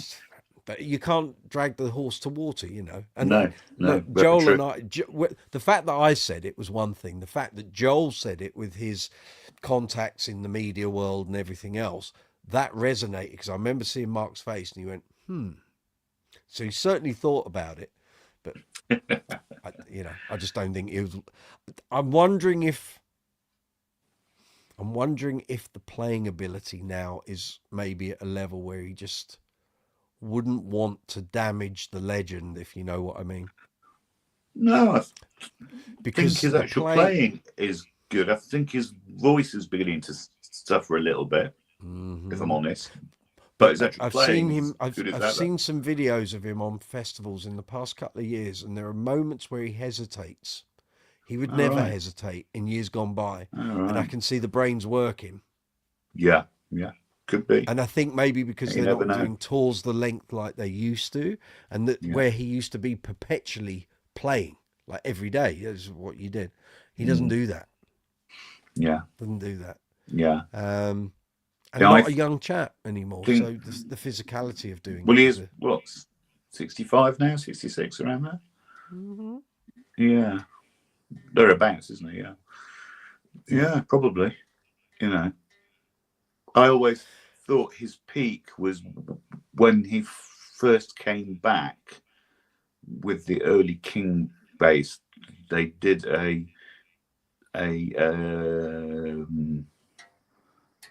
gig at Oxford Town Hall, and he was playing an early Kingbass about 2001-ish through Trace gear, and it just sounded epic. It's just wow. Yeah. Well, I saw that the first night at Jazz Cafe on that tour. Yeah. And yeah, he just got the Kingbass. He had the walnut one with him that night. Yeah. And it sounded really good. They did. Yeah. Brilliant. But it then got to the point, it's like, well, the sound started getting thinner. And it's like, yeah, where's this guy? And then it just gets thinner. Each repercussion of the Kingbass, it gets thinner and thinner. It's like, where's the bass end here? Can't hear it. And then when with the Kingbass 2s, you've got single coil pickups that in theory should sound thinner, but they don't. They sounded meatier, thicker. Yeah, that's right. Yeah. And then when he used that on the 30th anniversary bass, it's like, wow, now that's a tone. Oh yeah, now that's a tone. Brilliant that's more tone. like it. Yeah, that's right. Yeah, and I think probably the other backwards step was the one with the parametrics. Yeah. Yeah, too much. That just yeah. And I actually had an ACG for about an hour, which had it on, and it was an actual, cracking thing, beautifully built and things, but I could never find the same sound twice. Yes. It was really annoying. It's like, what's it doing now? That's different, It's too much. It's too much to fiddle with. Yeah, it is. Yeah, that's right. Yeah, crazy. But here we are, and it's gone full circle. And JD could never have envisioned how their sales have rocketed through the roof. Yeah, definitely. It's gone nuts. It's gone nuts. And now you're seeing second-hand ones because people don't want to wait 4 years. Yeah, they're going for $3,500. Yeah, actually, talking of used, did you hear the story the other week? I think it was last week. Marcus from Bass Direct got sent up to Durham. A chap was actually Oh yes, selling out. yes. Yeah, right. He brought back a pile of data blah blah blahs. They were sold over a weekend. There are about 2 left. Now all gone. I was sat there the day after he'd come back, which was the Yeah, day I got the Jazz Bass Plus, yeah, yeah, and they were yeah. all at my feet. Not And fair. he kept saying to me, "Do you want to look at these?" And I was like, "I haven't Yeah. got time. I've got to get to my gig, and I want to check this bass out." So, but yeah, they were all there. They were all there. Yeah. Nice ones. Well, I saw them on the website. I didn't even bother Yeah. checking them in the cases because he was Yeah. doing them all up at the time. Yeah, really nice. And I said, "What's the deal?" He said, "The guy's liquidating his collection. Yeah. He's kept like 1 or 2 bases, Yeah. and just wanted to cash in on these." All right. So, Fantastic. but this is something we've discussed at the Bass Gallery on numerous occasions in recent years, is that there is that concern for those of us with sizable collections that things could go downwards in terms of prices, because there's lots of us of a certain generational age range with instruments, gear, and what have you. Yeah. And there's the fear that the market could get flooded. And as more and more famous players pass away and their collections get liquidated, the market will be flooded with old vintage instruments. Yeah. So the rarity and scarcity reduces. Yeah. But those of us probably from our generation have still got that to come. So could we find a market completely oversaturated with previously owned instruments and no market for it? There's a pink bearded bass man. Yeah, as in it's a worrying prospect. Yeah, as in status is just going, of course, mad at the present prices. So at present, you can't buy. Although I kind of think things stabilised a little in the last sort of 10 to 12 months. I'm not seeing the erratic sort of 3.5, 4.5 pricing anymore. Things seem to have sort of levelled out a little. Yeah, I think generally speaking, sort of the average King bass is going, of course, daft. They're about sort of. I can see you, pink bass man. 4 or 5. Yeah. And the S2s are going up. They're well over 3. Yeah. My Stealth 2 was about 26. So they're going up. Right. That's it. We got a pink bearded bass man here. He's here, is he? Screen. Here we Mr. are. Pink. That's a Stuart Butt as well. Hello. Oh, hello. How are we? Oh, we're doing fine. How are you then? We got 3 of us. Yeah, I'm good. Stu, how you doing? Oh, we're doing fine. Pretty good. Excellent. Superb. Hope he's shown you plenty of curry houses and not forced you to eat at the same place every day. There's been plenty of curry. So I like to hear. Good man. Good man. How's your week been? Been interesting. So right now we're actually under tornado watch. Oh, excellent. So the winds. Somebody must have said Kingbass because the winds all kicked up all of a sudden. Well, or either that or that was you've been to curry too early. No, because I haven't had the curry today. Oh, all right. That was an easy gag. Easy. Of course. Get the cheap ones. I got. Tip your server. He'll be here all week, mate. That's how it goes. That's it. And a matinee idol, and he does very little in the evenings either. What's your news? What you been up to all week? Well, so me and this guy have. You want to tell him? Hang on. Oh, we've been doing bits and bobs of all kinds of fun stuff, but we did go to see some friends of his from Portsmouth, and this may look familiar. Ah, yeah. So they were here. What? 2 nights ago? 3 nights? Saturday night. Saturday night. Yeah. Cool. And went to see them. Yeah. And Terry Chambers. Good show. Yeah. Excellent stuff. Yep. So that and curry, and it's for his first trip across the pond this way. We've had some fun, haven't we? Oh yes. Yeah. Excellent. That's what I like to hear. Happy campers. Right. And he brought his own attitude bass. So we've had 2 of those. You told me, yeah. Yep. Superb. Have you been gigging? Has Stuart been able to see you gigging? So Have we you been were doing any trying of to that? get something sorted, but nothing. We didn't get to Okay. time. Next, Next time, or Next. if next time comes after September, then it'll be at a certain person's celebration. If you know. Exactly. So we still don't have a date. No, we don't. I need to speak with the lady and find out. So She's trying to shift a lot of Trace Elliott amplification at the moment. where's Ollie when we need him?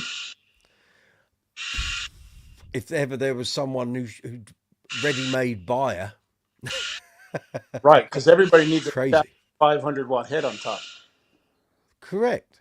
Yeah, you need Yeah. a lorry to cart it around, but that's by the by. Patrick Sweeney, good to see you. Patrick says hello to Stuart. There we go. hey Pat, how you doing, buddy? He's all right. Patrick's a late attendee, but we won't hold that against him. That's all good. Right. At least he's And here. I've got the lovely Richard Fitton Perkins here as well. There it is. And How you doing?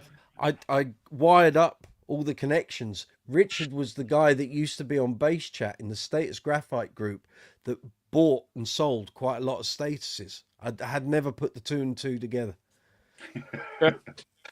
Crazy.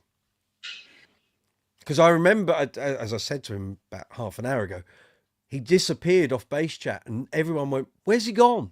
And no one knew. And it was, and I said to him, "Why have you so come in?" He said, "I got bored." I was like, "Okay, yeah, that's a perfect reason." Perfect reason. Cheeky. Very, very. Yes. Patrick Sweeney says he's doing very well, Stuart. Thank you for asking. Cool. Very good. So what's going on? What's what you got planned for the rest of the week? What's happening? Well, let's see. So tonight we're going to go out and have some food. It won't be curry this time because I think I about set him on fire the other day.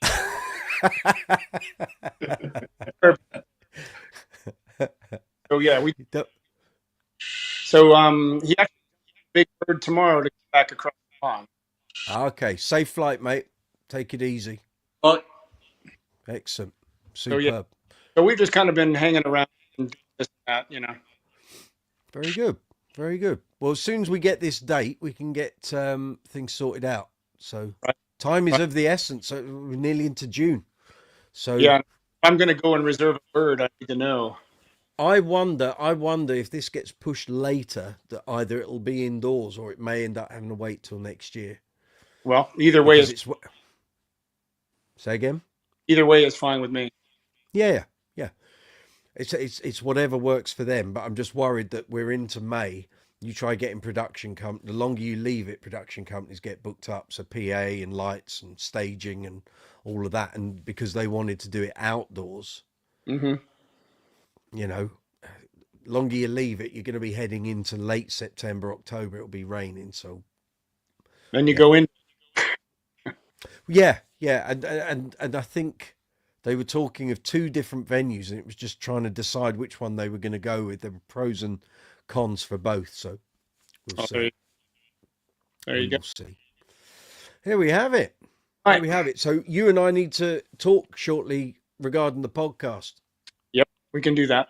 We've got to get the plans sort of settled and what we're going to do and how we're going to do it. So I will give you a knock soon. I'll be waiting for. Yes, quite right. Oh, and we were talking, you messaged me, I was doing the fences, the audience. So what I couldn't so people have come in on YouTube seeing what the video title is tonight, and then I've not talked about it because Richard and I have been having a very good conversation, and we were talking about audiences not reacting. Okay. So basically, the gig that I did, and people have paid good money to come to it, and they literally just sat there the whole night. Didn't matter what the band did, very little interaction or applause. They just weren't having it until like 3 songs from the end, and then they all kind of went a bit bananas. Just don't get it. Don't get it. It's like, did they have livener for the first song? Did they have what? Did they have liveners for the first song? They have to come in from the bar drinks. You can't generally take drinks into the theatre in terms of the hall where you're playing. Some can, some can't. But what I didn't get was people were treating the show like they were watching the TV. Oh, right. It was one of those. And it was like, this isn't on a screen. We're here actually doing this. And yeah. And it was just a bit off-putting, if I tell you the truth. I've done a few were like that when we came out of COVID, but this in recent times, you know, it's I just could not get them going at all. But they paid really good money for tickets, and it was like, I don't get this, don't get it at all. And there was very little applause or audience reaction at the end of each song. It was like, this is crazy, don't get it. Well, maybe they thought maybe you could have got a reaction if you weren't wearing pants. Well, how did they know I weren't? I might have been commando. You wouldn't have known. He means trousers. No, I mean pants. I know the difference. He knows what he meant. Yeah. Well, and yeah, we'll see. But it was a bit, yeah, not the. I want to say it wasn't enjoyable. It was enjoyable, but it took the edge off it, took the gloss off the gig. But there we are, rock and roll. It is 11:10 here in London town. I'm gonna let you guys go because you've got to get on a plane and you need to have some food and stuff. Richard, thank you very much for 3 hours of quality bass chat. Thank you very much. No problem. Very welcome. I'll bring you both off the screen. Take it easy. We'll see you all next week. Okay. Cheers, Take guys. it easy. Travel safely. And there we go. So on that note, I'm going to bring the live chat to a close. It's been a pleasure. Thank you very much, Richard. Thank you, Jamie. Thank you, Stuart. All you fine people who've been here on the live chat. If you're watching this after the event, don't worry that the live chat finishes. You can still carry on the conversation, put things in the comments section, and I'll respond to them as soon as I see them. Thank you for all the likes, all the shares, all the comments, all the new subscribers. Thank you very much. Much appreciated. We will do this again next Tuesday, same time, same place. Be video going up tomorrow, probably another one before the end of the week as well. And there's going to be a bunch of shorts tomorrow as well. On that note, at 23:11, so 11 minutes past 11. Thank you, Dawson. Bless you. Stacey, Gareth, guys, Rob Steen, fabulous. Thank you very much for a great live chat. I'll see you next Tuesday. Have a great week. If you're out gigging, take it easy, drive safely. There's idiots on the road. Enjoy your playing, and I'll see you next Tuesday. Take it easy.